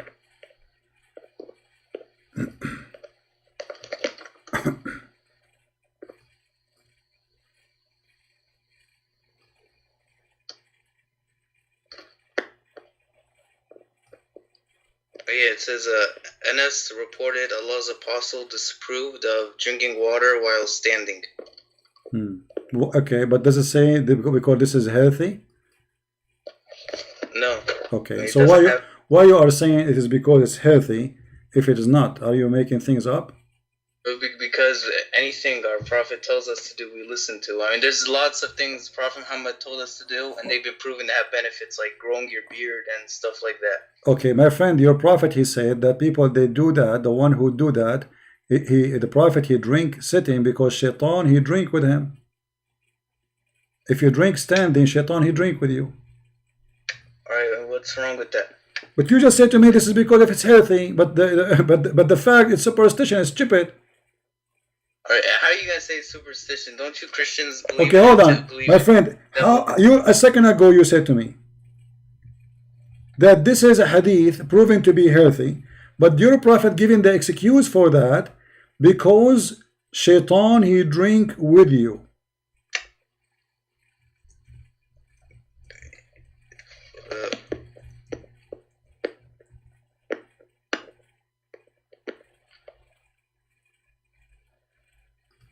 So is it because it's healthy, or because Muhammad is afraid that if he do it this way, standing, shaitan, he will drink with him? Both. What do you mean both? It's both. Well, what's wrong with that? My friend, but your prophet, he did not say both. Your prophet, he said shaitan, he drink with you. He did not say both. Did he say both?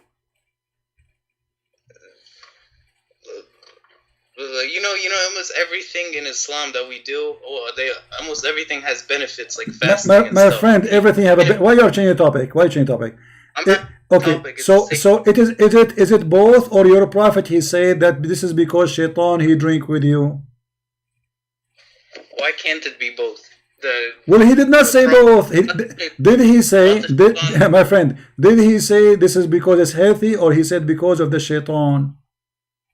The thing about the shaitan, that's the ghaib, the unseen. So we don't. You need to talk about that. My friend, the question is very simple. Did your prophet mention health, or he mentioned shaitan, which means he is believing in superstition stuff, cartoon? Alright, do you disagree with me when I say that everything in Islam, they all have benefits? My friend, what everything? Okay, guys, look how they change the topic. How in the world your prophet believe that if you drink water standing, shaitan will drink with you? Well, look, here's the thing. I see you make fun of these things and many things in the Quran that talk about demons and stuff, but Christians, you believe the same thing too, so why are you laughing? We don't believe in the same thing. Show me where it says, where Jesus said don't drink standing because shaitan, he will drink with you. Satan tempted Jesus for 40 days or something like that. But okay, shaitan, he tried. When he said tempted, he said, Jesus, do this. Can you do this? Jesus did not do what shaitan he wants. So this is not really a temptation for Jesus. It's a try of temptation. But you're a prophet, and I want to show you the hadith. Did your prophet say, and he agree, that shaitan, he command him, and he take command from shaitan? That's not true. Okay, let's see if it's true or not. I will put the hadith for you on the screen, and you tell me if it's true or not. Alright.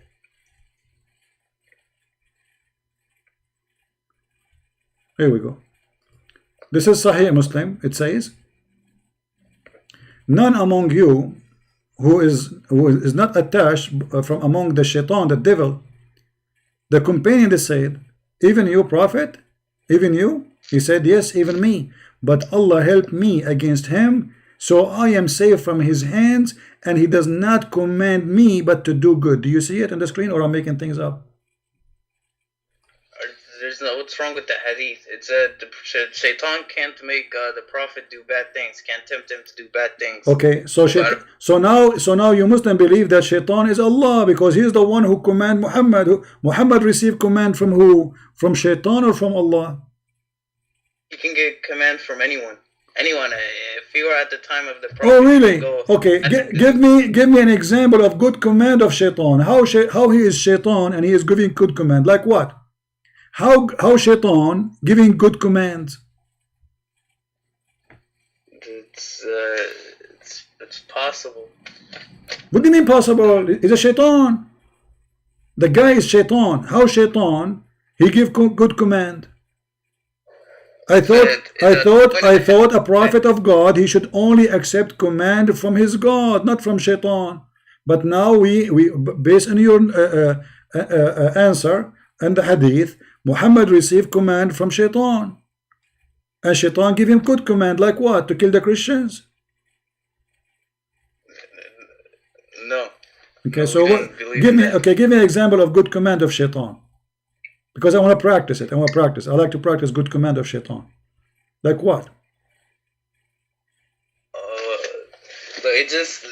There's no examples. The point of the hadith is that shaitan can't tempt the prophet to do bad things. No.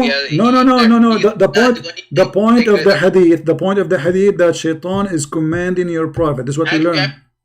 The shaitan, he pretends to be good while he's bad, and that's in Christianity too. Guys, shaitan, he pretend to be good, but he is bad. Yeah, and that's in Christianity too. Satan, you know what? I am really surprised about your knowledge. You know Christianity very well. You know Islam very well. Anything we say to you, you say this is in Christianity. You don't even know your religion. Don't tell me about Christianity. Listen, you mentioned to me that your prophet, he told you to drink sitting, and you said this is healthy. But your prophet drink standing too, and we can show you. Your prophet he piss sitting and he piss standing too, and I can show you. And your prophet, when he says don't drink standing, that's not because of anything except his superstition and stupidity, because he thinks that shaitan will drink with you. If he told him that it was because it's healthy, the 7th century Arabs would understand. Okay, my friend, where it says that also has benefits. Okay, where it says that this is healthy, where you are getting this from? I'm saying he doesn't have to say it's healthy because no, you have to say, because then you are fabricating. He is not giving you the reason. He is not giving you a reason. So did he say this is the reason? He didn't say. So you are making things up, trying to make Muhammad as a prophet. Let me ask you, do women have testicles? No. Okay. How the Quran says that the man's sperm coming from his backbone and the woman's sperm coming from her top side of her ribs. All right. How is that can happen? How does that say women have testicles? Yeah, because it says that women she have a sperm coming from the location of the necklace in her chest.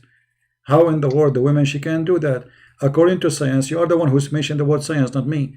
According to science, the sperm of the man does not come from the backbone, and women don't have a sperm. But I believe anything the Quran says. So you can just try playing with the verses and saying this is wrong or this is right. But whatever God said, I'm gonna believe in it. Okay, so you believe that with my respect to your mother she have sperm coming from her ribs, and that will make you baby? You believe in that? How does that mean that she has testicles? Well, how the sperm will? Okay, who is going to make the sperm? Her breast? Where the sperm will come from? You tell me. Testicles is the one who make things happen. There's special organs, the testicles and beside them make this process happen for the man. The man only have a sperm, women don't have a sperm. This is number one. And the man's sperm is not coming from a bone. The Quran is wrong. And women have no sperm, but the Quran claims that both men and women have a sperm, and the sperm of the women came in her ribs. Do you believe in that? All right. Would Muhammad not have known that? I mean, would he not have known that at his time? What does time? So, but your prophet claiming that he received this is from Quran, from Allah. So if this is stupid, that means Muhammad is a liar. No, but you would have said he's a false prophet. He's lying and he's saying false things. But how would he not? He would know like the truth of that about women and sperm and stuff. This is the truth now for you. The truth is women have a sperm coming from her chest. This is the truth for you. Well, I never read that verse, but if the Quran says something, then it's true. So whatever the Quran says, the Quran says something is true. Okay, so women now, according to you, just because the Quran says so, women they have sperm, and the sperm is coming from the location of the necklace in her chest. So you focus on one verse, but there's a bunch of other verses in the Quran. I'm not focusing on every verse. I'm open to any verse, but if one verse is stupid, the rest are stupid too.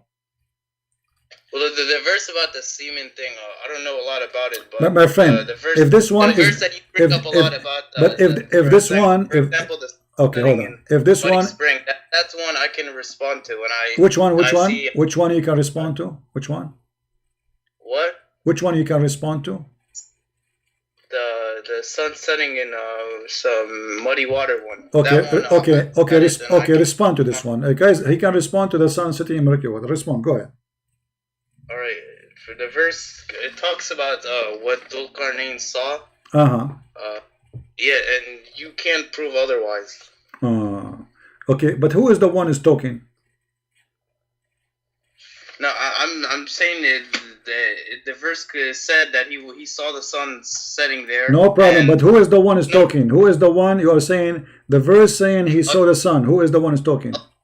Allah. Okay, guys, if Allah he said that Alexander the Great he saw the sun sitting in murky water, That's mean Allah believed that Alexander the Great, this is what he saw, correct?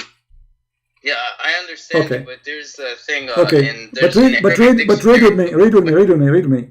It says, and until when he reached the setting place of the sun. He did not say right away, just he found it. Allah saying, until he reached the setting place of the sun. Until now, Alexander the Great is not there. Okay, where we can find the setting place of the sun? Because according to the story here, this guy is going on a journey, long journey, until he found the setting place of the sun. So according to your God, not according to Alexander the Great, there's a place where the sun set. But the word in Arabic, Maghrib, it's the place, the setting place of the sun. It can mean the setting time of the sun, and the word wajada, it can mean no. In Arabic doesn't mean that, because it says حتى إذا بلغ مغرب الشمس, until he reached the area where the sun set. Yes, بلغ, and the word here is not about timing only, it's about timing and location. And let me show you. Do your prophet understand the Quran or not? Of course. Okay, so do you accept what your prophet explained this verse, or you don't accept it? All right, wait, let me just say one thing. You said the setting place on the word balagha in chapter 19, verse 7. The word balagha was used, and it was used to say a time. He said, well, balagha. Okay, here we go. Okay, here we go. Verse number 90, the same chapter. حتى إذا بلغ مطلع الشمس, the same thing, until he came to the rising place of the sun. This is your Muslim translation. It's a place. But look, but balagha means reaching the time, reaching a time. No, reaching a place. Does it say this? Does it say in your translation, the rising place of the sun? Does it say that? This is your Muslim translation, not mine. Okay, and okay. yeah, so he reached what? So he reached what? He reached the rising place of the sun. This is a place. Okay, where is that location where the sun, which is, there is no shelter upon them? So there is people who they are there, and according to the story, there's people who live there in that area, and they are hiding, they are fighting with people. They are called Gog and Magog. So Zulqarnain, he built a bridge between them, and Gog and Magog, according to your prophet, each one of them is 1,000 to 1 a human, which means if there is 7 billion a human being in this earth now, there is 7 trillion Gog and Magog. Where we can find those 7 trillion? Behind the bridge or behind the dam. Is that a thing? Where somewhere? Where? No, where? Okay, hold on. Okay, I say to you, do you agree with your prophet explaining the verse, or you don't? But why are you changing topics? I'm not changing topic. We're talking about Maghrib al-Shams. Do you agree with your prophet? Explain. Do you agree with your prophet explaining how, where he found us? We are not changing the topic. Do you accept your prophet explain the verse? Yes or no? Yes, I do. Okay, let us see what your prophet said, and then everybody will laugh. Here we go.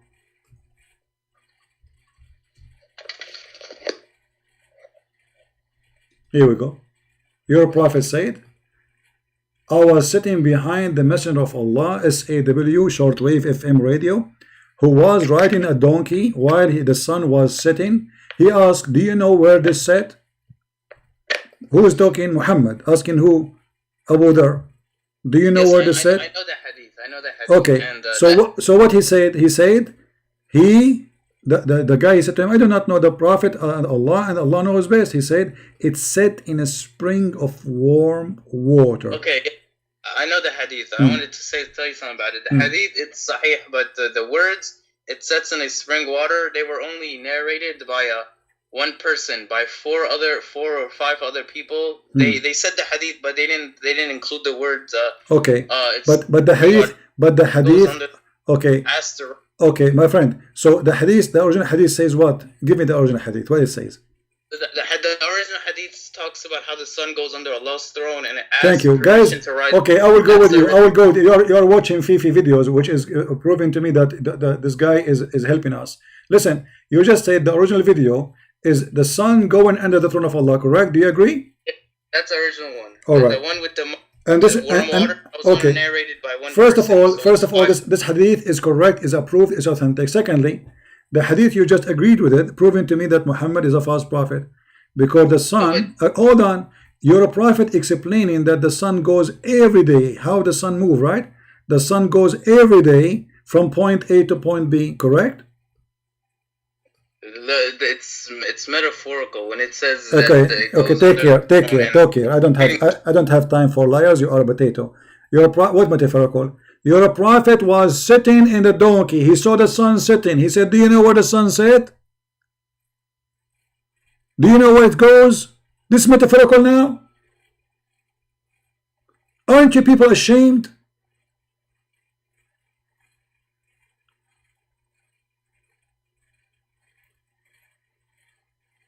And he said, and this is the interpretation of a chapter 36, verse number 38, that the sun runs in its fixed course.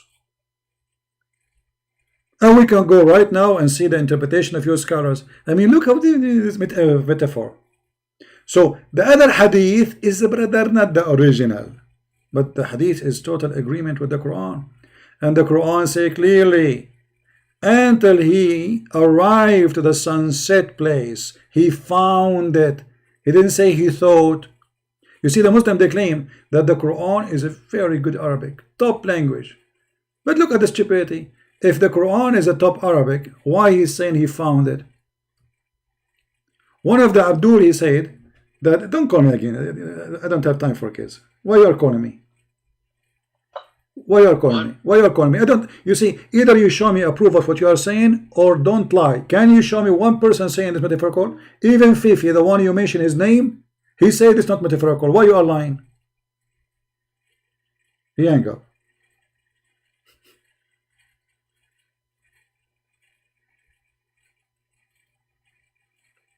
Anything is embarrassing, it's metaphorical.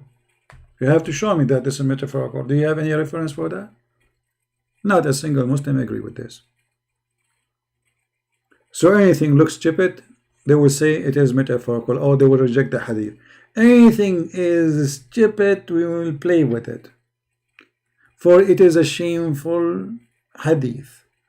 The Prophet being stupid, as simple as that.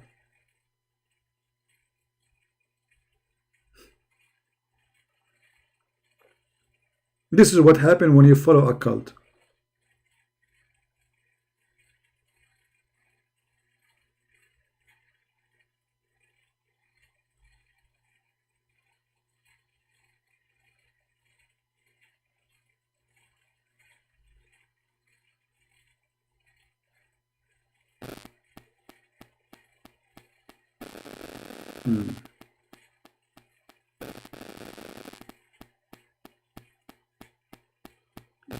Any Abdul?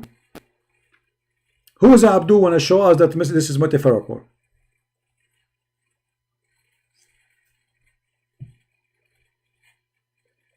Where Muhammad, he said that the sun goes every day.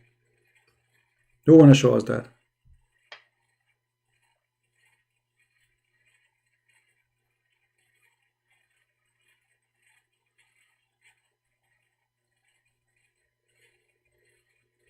Anyone?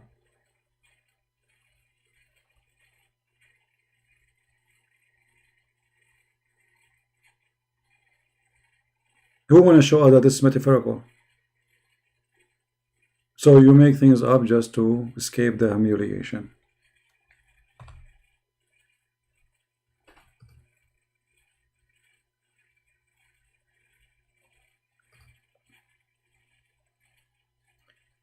You see, always you need to ask yourself why they are always regretting and refusing things they themselves they collected, and even they themselves they agree upon. Like the potato Fifi in the previous video, he said, I made a video about him just 2 days ago in the Christian Prince account, different account, it's just additional backup account, where he said this hadith is da'if. About what? About the dajjal eating the goat eating the Quran. But the scholar is saying this is sahih. Why the Muslims are so confused? Either they are confused or they are playing games just to defend blindly. Just let us defend by lying, by fabricating. It doesn't matter. And here the same is this hadith when your prophet said that this is aynun hamiya. Is it anyone says that this is da'if? Look what the Muslim says. Sahihul Isnad. Sahih in chain. There's nothing wrong with it. Perfectly fine. But it's a problem. It's stupid. So we have to deny it.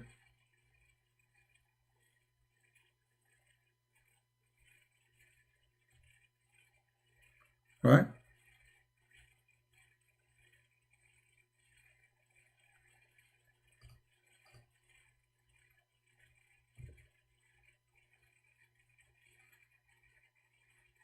And you know the funny is saying that in the other hadith it doesn't say that he said to him he said the sun set in murky water. What if Muhammad he said that to him twice, 3 times? Sometimes people they repeat the same thing. Do you know where the sun set? Oh, you told me before where the sun set. Or maybe he says up okay, where? To learn more from the Prophet.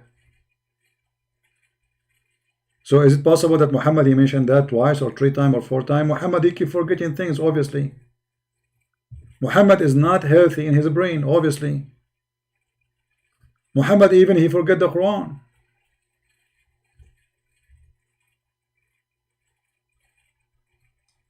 Which against the Quran verses where Allah he says to Muhammad, we are going to recite your Quran and you will never forget. If Muhammad forget Quran, he will not forget that he mentioned to this person before where the sun set. So now he is repeating again.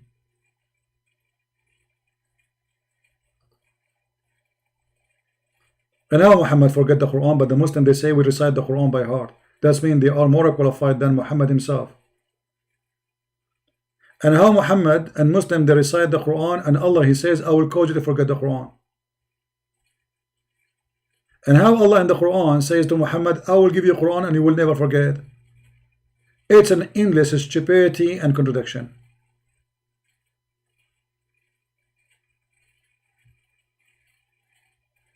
And look what Muhammad, look what he said, which I was caused to forget. Okay, who caused you to forget? Shaitan.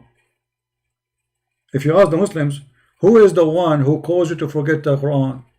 The answer? Shaitan. So Muhammad is under the command of Shaitan.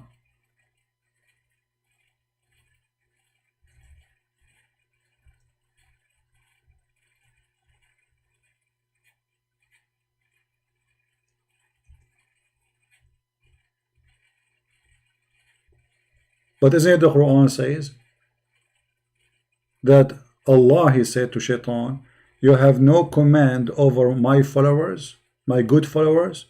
You have command only over the criminals.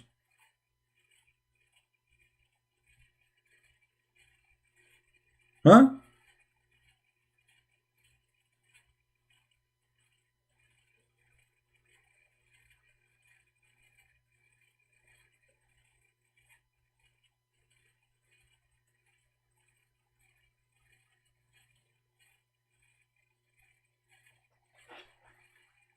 And the funny, the Quran says that don't be the same as those who forgot Allah, so Allah he forgot them too. When Muhammad he forgot the Quran, he forgot Allah. Because this is the most priceless word ever he learned in his life. How you forget this? It is more important things to remember.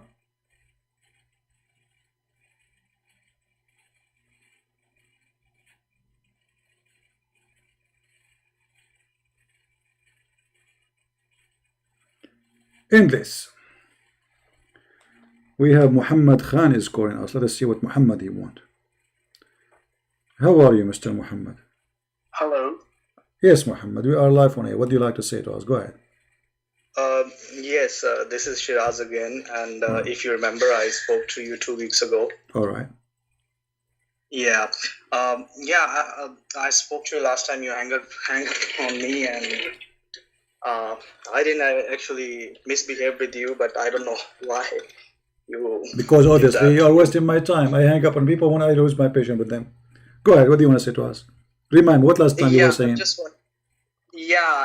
I was saying to you that I was like you was telling me something, and I was saying to you that it's a different story or maybe. But the thing is this that I bought a Bible last week, and I'm studying, and I'm studying with my cousin also. One of my cousin as well. So what about the Quran now? You don't want to know about Islam anything? No, it's not about Quran. I'm studying a Bible. You're still a Muslim? I'm checking something. Do you still a Muslim? I'm a Muslim right okay, now. so why you are a Muslim? Why you are a Muslim? Why you are a Muslim? Okay, why you are changing topic then? As long you are a Muslim, my friend. As long you are a Muslim, tell me about Islam. Why you are a Muslim? If there is any proof make you believe Islam to be true? Because I'm born in a Muslim family, and this is not a question. Like you said I'm a Muslim. Yeah. So are you a Muslim because you are born of a Muslim family and Islam is false, or because you believe Islam is true? I not come to any point of this because so you are saying to me you believe Islam is false. So you are saying to me you believe Islam is false, but you are not afraid to say it live on air? Right now, I cannot say I'm studying Bible. I'm studying Christian. My friend, forget about okay. You study the Bible. Okay, thank you. I'm glad you are studying the Bible. But why you don't give me a clear answer? Do you believe Islam is a true religion or it's a false religion? Why it's hard to say? Do you see why I'm hanging up on people? I hang up because I lose my patience. I have to repeat the same question 1 million times. I'm not a kid, and you are not a kid. So if we are not willing to talk, where I cannot determine that Islam is a true religion or false religion, I'm okay. confused. What is stopping you? Okay, you are confused. What is stopping you? What is like, you know, when I say I'm not sure I should do it or not? Okay, what is making you not sure? Because the more I'm studying Bible every day, many things are coming to me. It's new, and it's I'm amazed. I was told that it's changed, and the only Urdu Bible that I have found in Pakistan, it's King James version, and no other version or anything. So I'm studying, I'm comparing with other versions. It's almost the same thing. Nothing is changed, nothing is different, and what I've been told was false, lied by many friends or scholars. So this is the fact that I was found, and yes, I'm studying, and I'm every day I'm educating myself. So I think I need one more week or 2 more weeks to get more questions for you, so I can send you by Skype, and I want you to educate me more. No problem. Are you watching our channel always when I go live on air? Yes. Okay. Yes, every day. Every day I'm watching. So what do you think? What do you think about the Muslim answers, about what I say? What you learn from this? What is your conclusion? The conclusion is this: like right now, that whoever coming and debating you, they are like they don't know what they are saying. Exactly. They don't know what they are saying. Yeah. So. But why you think they are like this? Why they are doing this? Do you think those people really do not know what they are saying, or because they have no answer, so they get it's embarrassing, so they try to fabricate answers, and it make them look stupid? What do you think?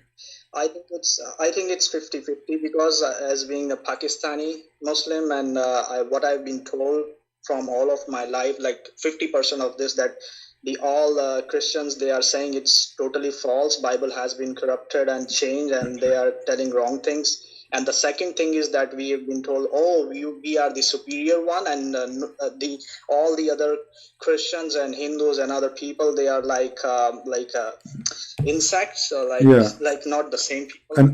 Yeah, they are animals. Yeah, kal an'am. Of course, yes. Yeah. That's the other thing as well. Yeah. Well, my friend, you know, I'm willing to help you, and if I hang up on people, because you know, if you sit in my chair, you will find how much like it is really too much stress, because I hate stupidity. You know what? I hate it. So there's one thing in life I hate. I will never hate Muslims. I will never hate people. I will never hate a human being. But I hate stupidity. Yeah. Stupidity is the biggest disease in this earth, which is more dangerous than this Quran virus, Corona. So they call me, and I cannot find one person is mature to talk to me. I mean, is it really possible that in this earth there is not a single Muslim is mature? If you see all the videos, the Muslims, when they try to refute us, it is hilarious. It's a comedy, it's a joke. And always, oh, this hadith is weak. Oh, let me tell you, this hadith is narrated by this guy, and this guy narrated by this guy, and this guy, but this guy is not equal to that guy. I mean, they try to find any solution. It is very, very, very silly. And how in the world a human being can accept this? How in the world a human being can believe in the book is called Quran?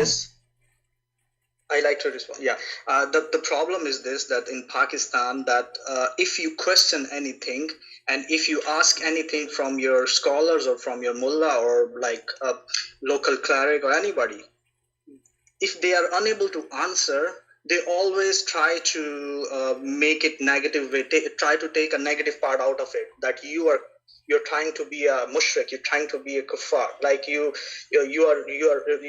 cannot say like this, you cannot question like this. So if we people don't question, how do we learn, how do we know? So if we come to your channel and if we watch your videos, and then it's totally opposite, like, oh, this is something new to me.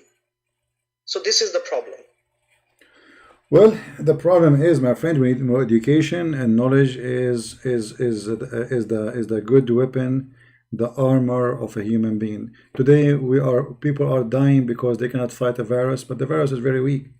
But it's obviously a human is weaker. Why? Because we are short of knowledge. So knowledge, the Bible says, my people have been destroyed because of the lack of their knowledge, because of their ignorance. So ignorance is a disaster.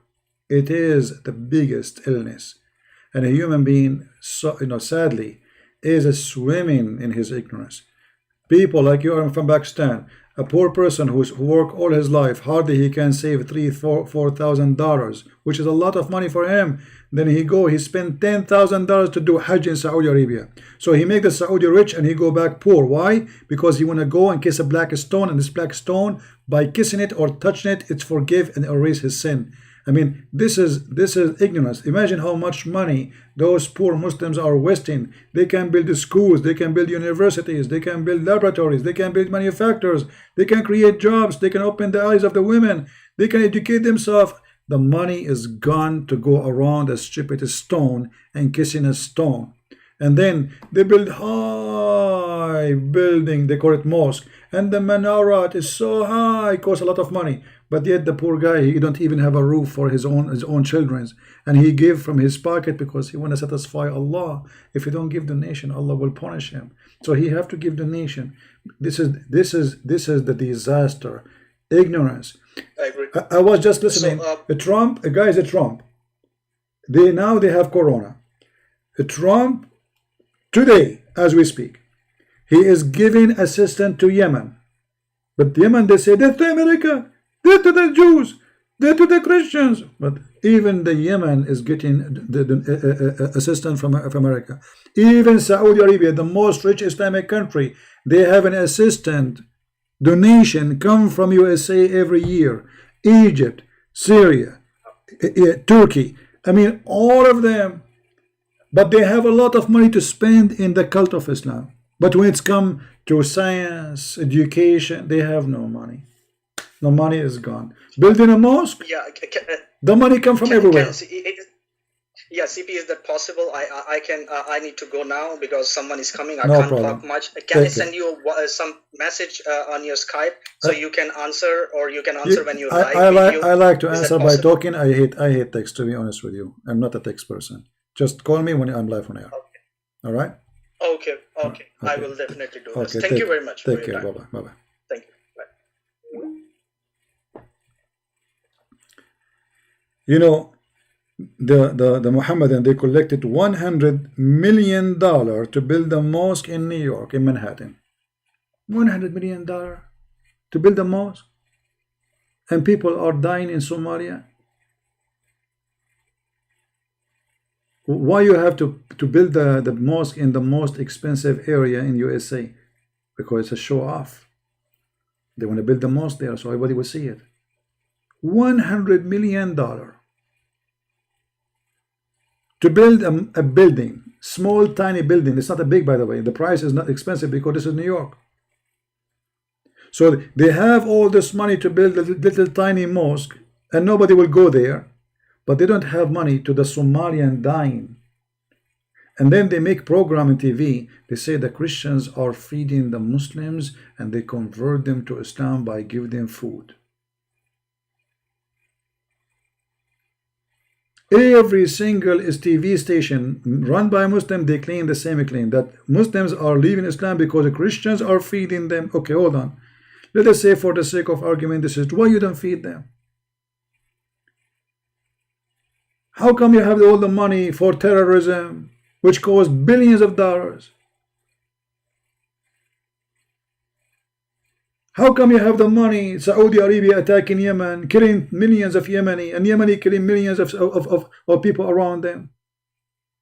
You have money for war, but you don't have money for peace. Because this is a disgusting cult. Wherever Islam goes, peace run away. The only reason, by the way, Islamic countries are not killing each other right now in a massive size, it's America and the West. Take America away, you will see the Iranian Muslims and the Saudi and the Kuwaiti and the Bahraini and Qatari and Yemeni and blah blah blah and blah blah blah blah. They will eat each other alive. The only one is stopping them from eating each other is USA. This is the truth.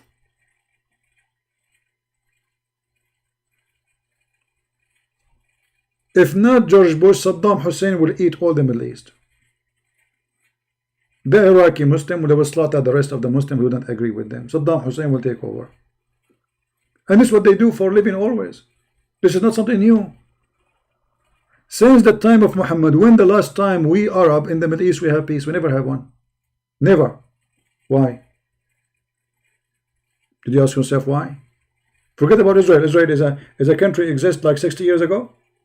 What about before? Never. Never have peace. They cannot live in peace. Peace is their enemy.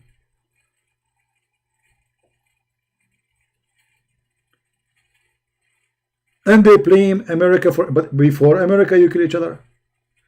Even Muhammad family, he was killed by the Muslims. You believe it? The guy, he just died. He is their prophet. They slaughter his family. They slaughter them and they play with their head in like a volleyball. They put the heads of his grandchildren in a stick. The Caliphate Uthman, the one who collected the Quran, they took the hair of his beard one by one, torturing him before they slaughter him and cut his head. And then after they cut his head, they play with the head in the street. And the kids play with it. And after that, they refuse to bury him with the Muslims. And after that, they dump him with the garbage. And then after that, people at night, they came and they stole the body and they bury it somewhere. This is Islam. It's not the Christians who killed the Caliphate. It is Muslims. It's not the Christians who killed the grandsons of Muhammad. It's not even the Jews. It was Muslims.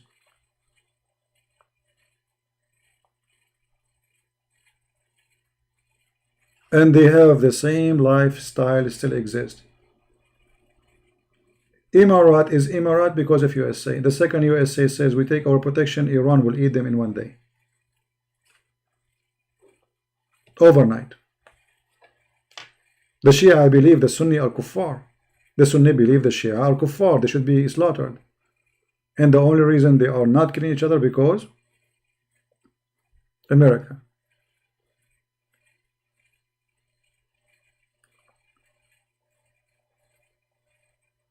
As simple as that. Afghanistan before Islam was a peaceful country. It was a Buddha country. Go and read the history of this country. They have a great history before Islam. Islam came. Look at Afghanistan. Look what happened.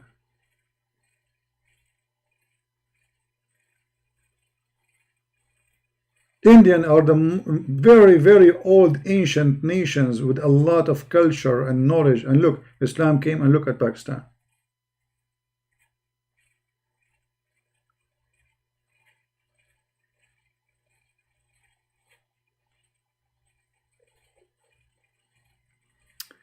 Salahuddin al-Ayyubi. CP, don't talk about things you do not know. Okay, Salahuddin al-Ayyubi. Your name is Salahuddin al-Ayyubi. Who is Salahuddin? Why you Muslims are killing the Kurdish? You are slaughtering the Kurdish in north of Syria because they reject Islam and they don't want to be Muslims. But you kill yourself, Salahuddin al-Ayyubi. Not only you kill the Kurdish, you wage jihad. Erdogan, he called it the army of the Mohammedan. And what is their duty? To kill the Muslim Kurdish. Don't talk about something you do not know.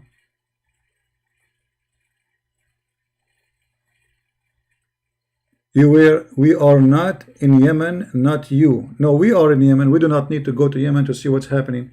In Yemen, the war in Yemen is Shia and Sunni. Stop being stupid and we got you busted. The Houthi is sponsored by the Shia in Iran, and the Sunni are sponsored by Emirat, Bahrain, and Saudi Arabia. And you are killing each other for the last 5 years. And you are dumb. Because after 5 years of killing each other, destroying the country, causing the hunger of millions, all kinds of diseases, when you will stop? You will never stop because you are a Muslim.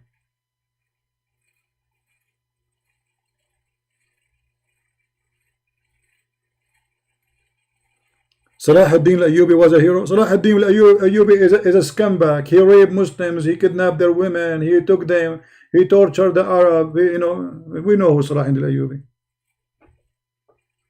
All your leaders are a fraud. I will give you an example. Khalid ibn al-Walid, the most famous, the Muslim, they call him the sword of Allah. He killed a man, he raped his wife, and he cooked him, and he ate him. He cooked a Muslim man.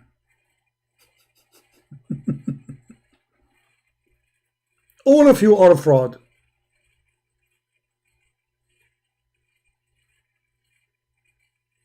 With no exception.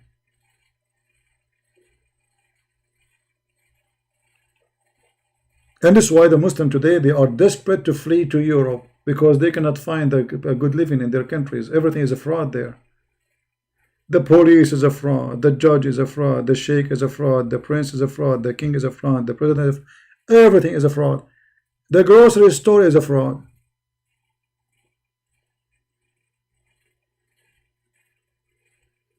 The butcher in the Middle East, the butchers, they kill dogs, they kill cats, and they put their meat with the beef.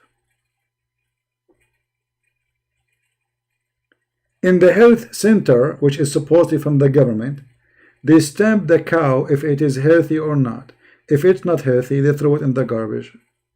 The Muslim butchers, they came at night, they steal the garbage, which is dead animal, which is sick, is not allowed to sell it. It's not good for selling. They take it overnight and they sell it to the Muslims. You go to a Muslim grocery store, and by the way, this is what I mean. This is our experience. This is not. I'm not making things up. They put next to the register things which have nothing to do with you. You have to be aware. I'm telling you what about this. I'm talking about the Middle East, and some of them they do that in the USA too. As an example, they put a cigarette box next to the cashier. So you come and you start calculating. Okay, $50.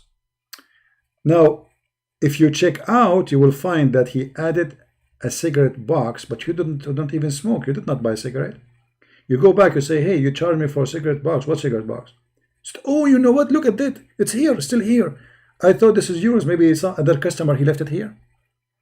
And they charge every customer walk by for the same cigarette box.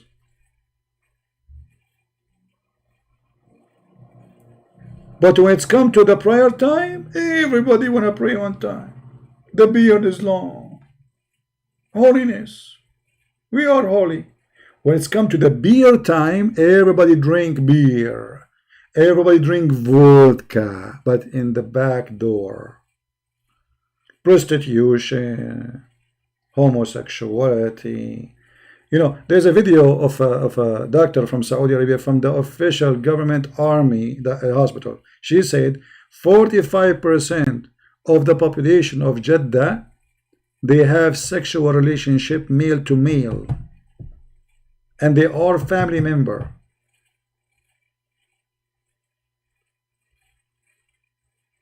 Go watch the video.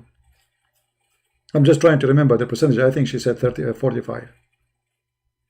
Have you ever heard of 45? This is a huge, this is almost the half of population. What do you mean 45? This is a disaster. And this is the place where everybody in the prayer time, everybody stand to pray to Allah.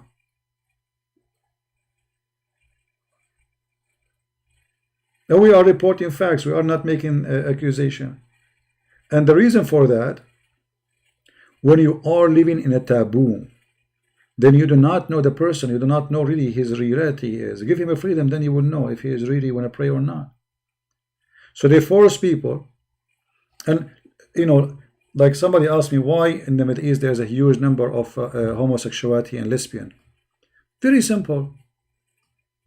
A girl, she cannot go and see a boy. She cannot even have a coffee with him. So what she do? The only one who can come and sit in her place with her in her room is her friend who is a female, or her cousin. Oh, mom, can she sleep with me in there? She's a girl. Okay, she's okay because she's a girl. It's okay, no problem. And no, those girls, they are teenage, and they have hormone, and they start doing things which is not supposed to happen. Same for the male. The male, he cannot go and see a female. Who can go and visit him in his room? His cousin or his friend who is a male like him. And they have needs, and they have sexual needs. And this is why homosexuality in the Middle East is so huge. Scary. But if you speak to them, they will say about the West, the evil West, the homosexuality in the West, and supposedly the West is ugly, but go and see what they have there. Drugs, prostitution, you name it. But nobody beat them with speaking about holiness. Everybody there is holy. Muhammad himself, he went to his own son and he flirted with the wife in her house when she is married to his own son. So what do you expect?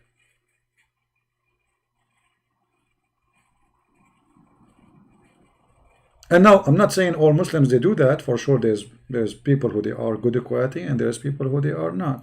But generally speaking, this is how it is. And for sure, always there is exception.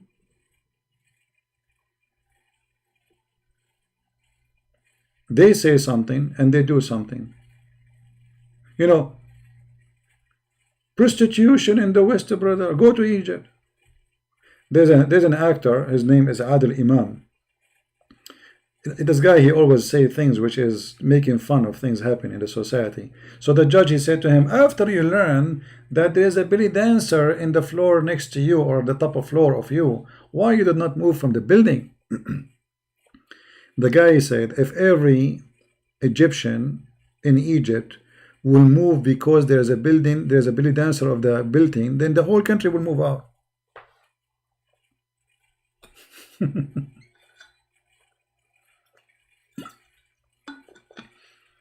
They go crazy because a church is built in a village, but nobody go crazy for the nightclubs open 24 hours, 7 days a week, belly dancing, drinking, prostitution, drugs, open wide.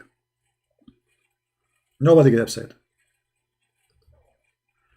Actually, in those Islamic countries, they do things which you will not even believe it. You will not believe it. I will give you an idea.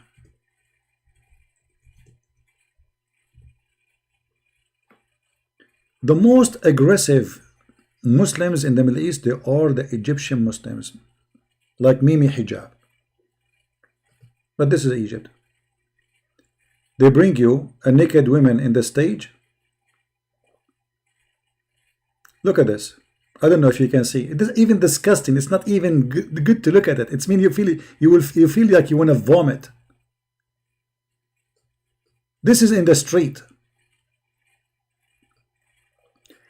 And the sheikhs don't complain, brother. Nobody complain, brother.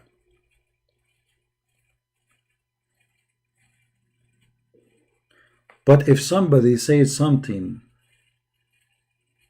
he want to open a church. If you want to open a church in Egypt, it's going to take you 20-25 years to get a license. They make it impossible. They heard that there is a group of Christians praying in a house. The Muslims, they surround it and they start throwing rocks and they set fire in the house and almost everybody get killed. And then there is a woman, I think, get killed in this incident. But look at this. This is Egypt. Let me show you. I'm trying to show you. All of this is, I guess I'm searching for the wrong name.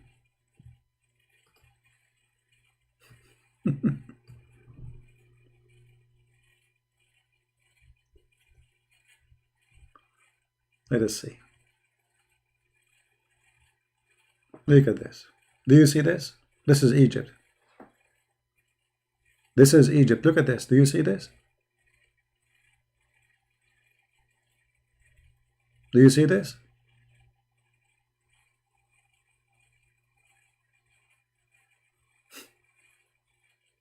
This is in the street. This is not in a private place. In the street. They make decoration. They put rags in the street. And then people, they gather and look what they bring. Look at this. In the street. But the second you speak about religion, all of them, they are very religious. Forget about Egypt. What about the rest? Is the rest is better? No. Look at this. Those are not Egyptian. Those are the Arab. The Egyptian are African. Look how the Arab look. They bring women, and those women, they shake their bum. They sleep in the floor, in the top of each other, doing homosexual act. And nobody complain. Look at this. Look how beautiful, brother. Praise be to Allah. Very Islamic, brother. I mean, can you do this? Can you? You cannot. Can you do this, brother? For sure you cannot. Or what about this? Can you? Or what about this?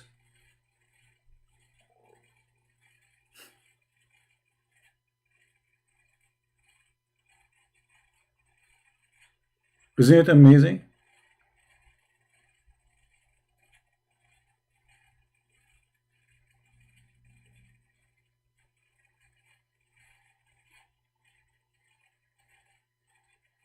But look at this guy, where his look at his eyes, where his eyes is.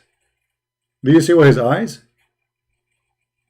His eyes in her bum, and he is saying praise be to Allah. Thank you, Allah. Alhamdulillah. Look at this. Very, very conservative countries, brother. Very conservative. They are very conservative. Look, and look what they do. I mean, they do things you will not believe it.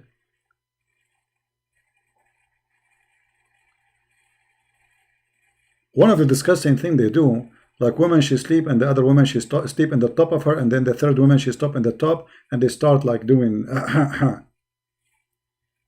praise be to Allah. I believe in Allah now. I mean, look at this. Endless videos. Endless. They report my videos, but nobody report those videos. They will never report them. Are you kidding me? Look. How many view for this video? 3.9 million Muslim. How many? 3.9 million Muslim. Not a single one reported video, but my video they reported. My video is dangerous. This video is not dangerous. This video is halal. It's fun, brother. You see, this is what I told you. This is what you do. You see what they do? Two women in the top of each other. This is in public. Two women in the top of each other.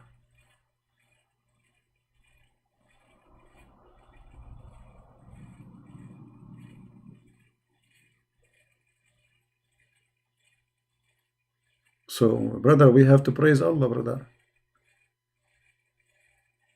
I mean, can you do this? You cannot do this. This is halal move. We are people who eat only halal food. We, everything we do is halal. Halal. Can you do this? Look at this. Look at this fast movement. Can you do this? You cannot do that.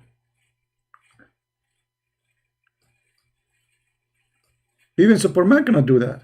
Look how fast they move it, my brother. It's like they have electricity or something in there. Look at this.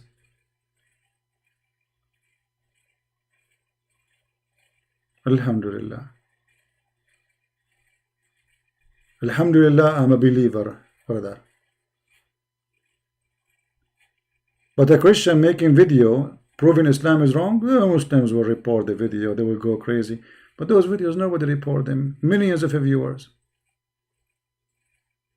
Nobody get offended.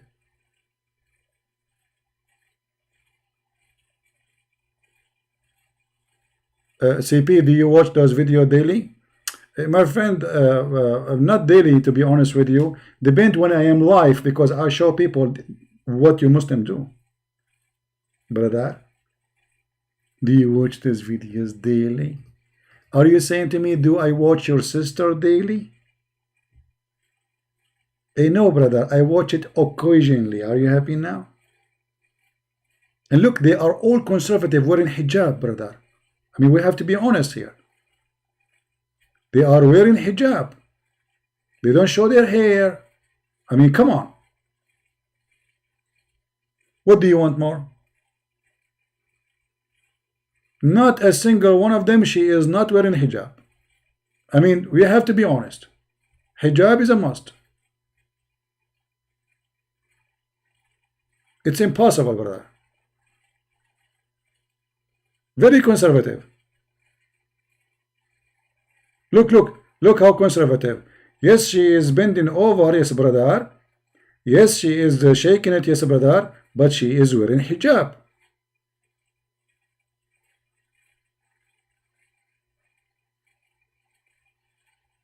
So we have to agree that this is very good society and everything is fine, and those Western are corrupt people. They have nightclub and they have boyfriend and girlfriend. In the Middle East we have malay.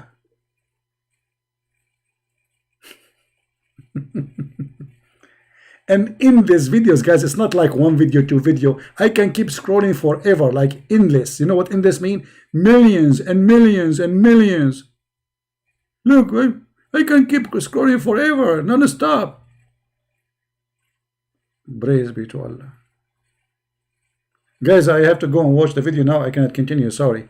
I mean, this is too much getting me, like, I'm in the mood now to watch, and not only that, some of them even, when they dance, they say Allah, Allah, Allah, Allah, Allah, Allah, Allah. I'm not joking. Allah, Allah, Allah, Allah. You are doing this and you are saying Allah, Allah, Allah? Yes, brother.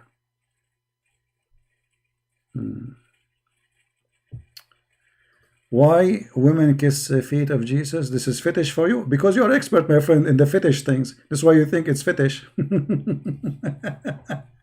Expert in the fetish. Following the fetish prophet. Just to show you how stupid you are. Women, she is kissing the feet of Jesus for she worship him. And you Muslim, you say to us, where Jesus, I am God. But a man and Muhammad kissing the belly of each other for what? Let me show you. As long you are talking about fetish. Expert in fetish. Obviously you watch a lot of porn, my friend. Huh? A woman, she kissed the feet of Jesus. The feet, you know what feet is? So she is worshipping him. But you're a prophet and a man getting naked, taking off their t-shirts, kissing each other in their belly side, down their belly. For what reason, brother? Brother, why? You tell me, brother. Why a man? Look. The brother, the prophet came, he poked the man under his ribs with a stick. The man, he said, let me retaliate for you, prophet. And then he said, he took retaliation. He said, you are wearing a shirt, but I am not. So now we have one man is half naked. The prophet said, then he raised his shirt. Like, what the heck? So now we have Muhammad is topless and the guy is topless, and then he raised his shirt and the man embraced him and began to kiss his side. Where? The fact in Arabic doesn't say his side, it says kashhahu, which means down his stomach, from his stomach and down. Have you ever heard of a man kissing a man? Why a man would kiss a man? You see, if a brother saw a brother, I understand. They hug each other, they kiss even each other in the cheek. But this is a guy, he's a prophet, and this is a guy, he's not even a family. And now where the kissing is happening, down their belly.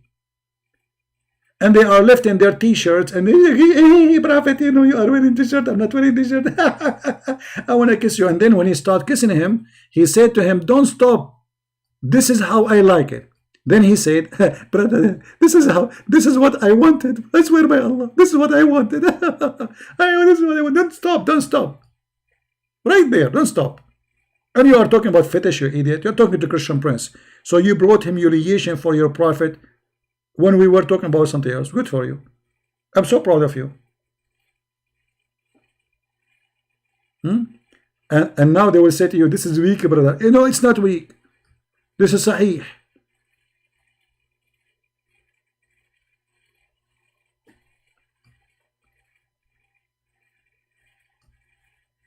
This is how I like it. Oh, brother, don't stop. Right there, brother. Don't stop. Exactly there, brother. This is what I wanted. What is this?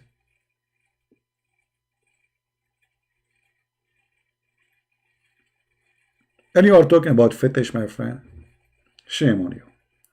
Anyway, guys, I think we have enough for today. Don't forget to download this video because we will take it down very soon. And actually, all the previous videos in the last few days, we will take it down. So if you did not download them, please download them, for we are going to take them down. And tomorrow we will be in the quality of life, as you see the account there in front of you on the screen. So if you like to join us in the morning, quality of life M27 is going to be our next broadcast. So if you usually in the weekend I go there only. So if you don't see me in the weekend here, that's mean I am there. So you better subscribe. And remember, there we don't talk about Islam. There we don't talk about garbage. I mean, we have enough garbage of Muhammad here. So this one is the dirty channel. There is different story, different level of talk. So join us if you like to be with us. And I hope today we will learn something good. And those who are Muslims who call me, feel free to download my video. And if you are brave, post it in your channel if you are proud about what you said to me when you called me. Prove it. Prove that your answers was good by downloading my videos, posting them in their channels. Get them busted. Get me busted. And actually, I like it when Muslims, they try to refute me because that will bring more Muslims and more Muslims will leave Islam. It's always worked for our benefit. Some people, they say, why don't report those Muslims? They are making videos and playing your video. Never do that. It is for our benefit that they do what they are doing. More Muslims will come and more Muslims will learn and more Muslims will leave Islam. They think they are fighting us, the fact they are helping us. I really appreciate them. Any Muslim who fight me, he is helping me. It is the best way to invite people out of this cult, by the help of the Muslims. Especially, we use their answers to expose Islam. So I want to say thank you. Again, if you want to join us tomorrow, every weekend we go live, Friday, Saturday, Sunday usually, in the quality of life M27. And actually, let me find you the link so you guys can go and join us for the video tomorrow. Let me grab the link. All right, this is the link. So if you like to join us, just click there and subscribe. All right, until we see you again. And again, please download the video. I will keep it only maybe for an hour or two, and then I will take it down. So don't be surprised why it's gone. Download it, put it in your channel, and then I will update my channel from my side. Thank you very much, guys, for being here. May the Lord bless you. And always we are victorious, not because of a Christian prince, not because of anyone. We are victorious only for the Lord. He is our supporter. If the Lord is with me, who could be against me? Don't fear the one who killed the body, the one who killed the flesh. Fear the one who killed the soul, the one who will send you to hell. We fear no one who will kill the body, who will kill my flesh.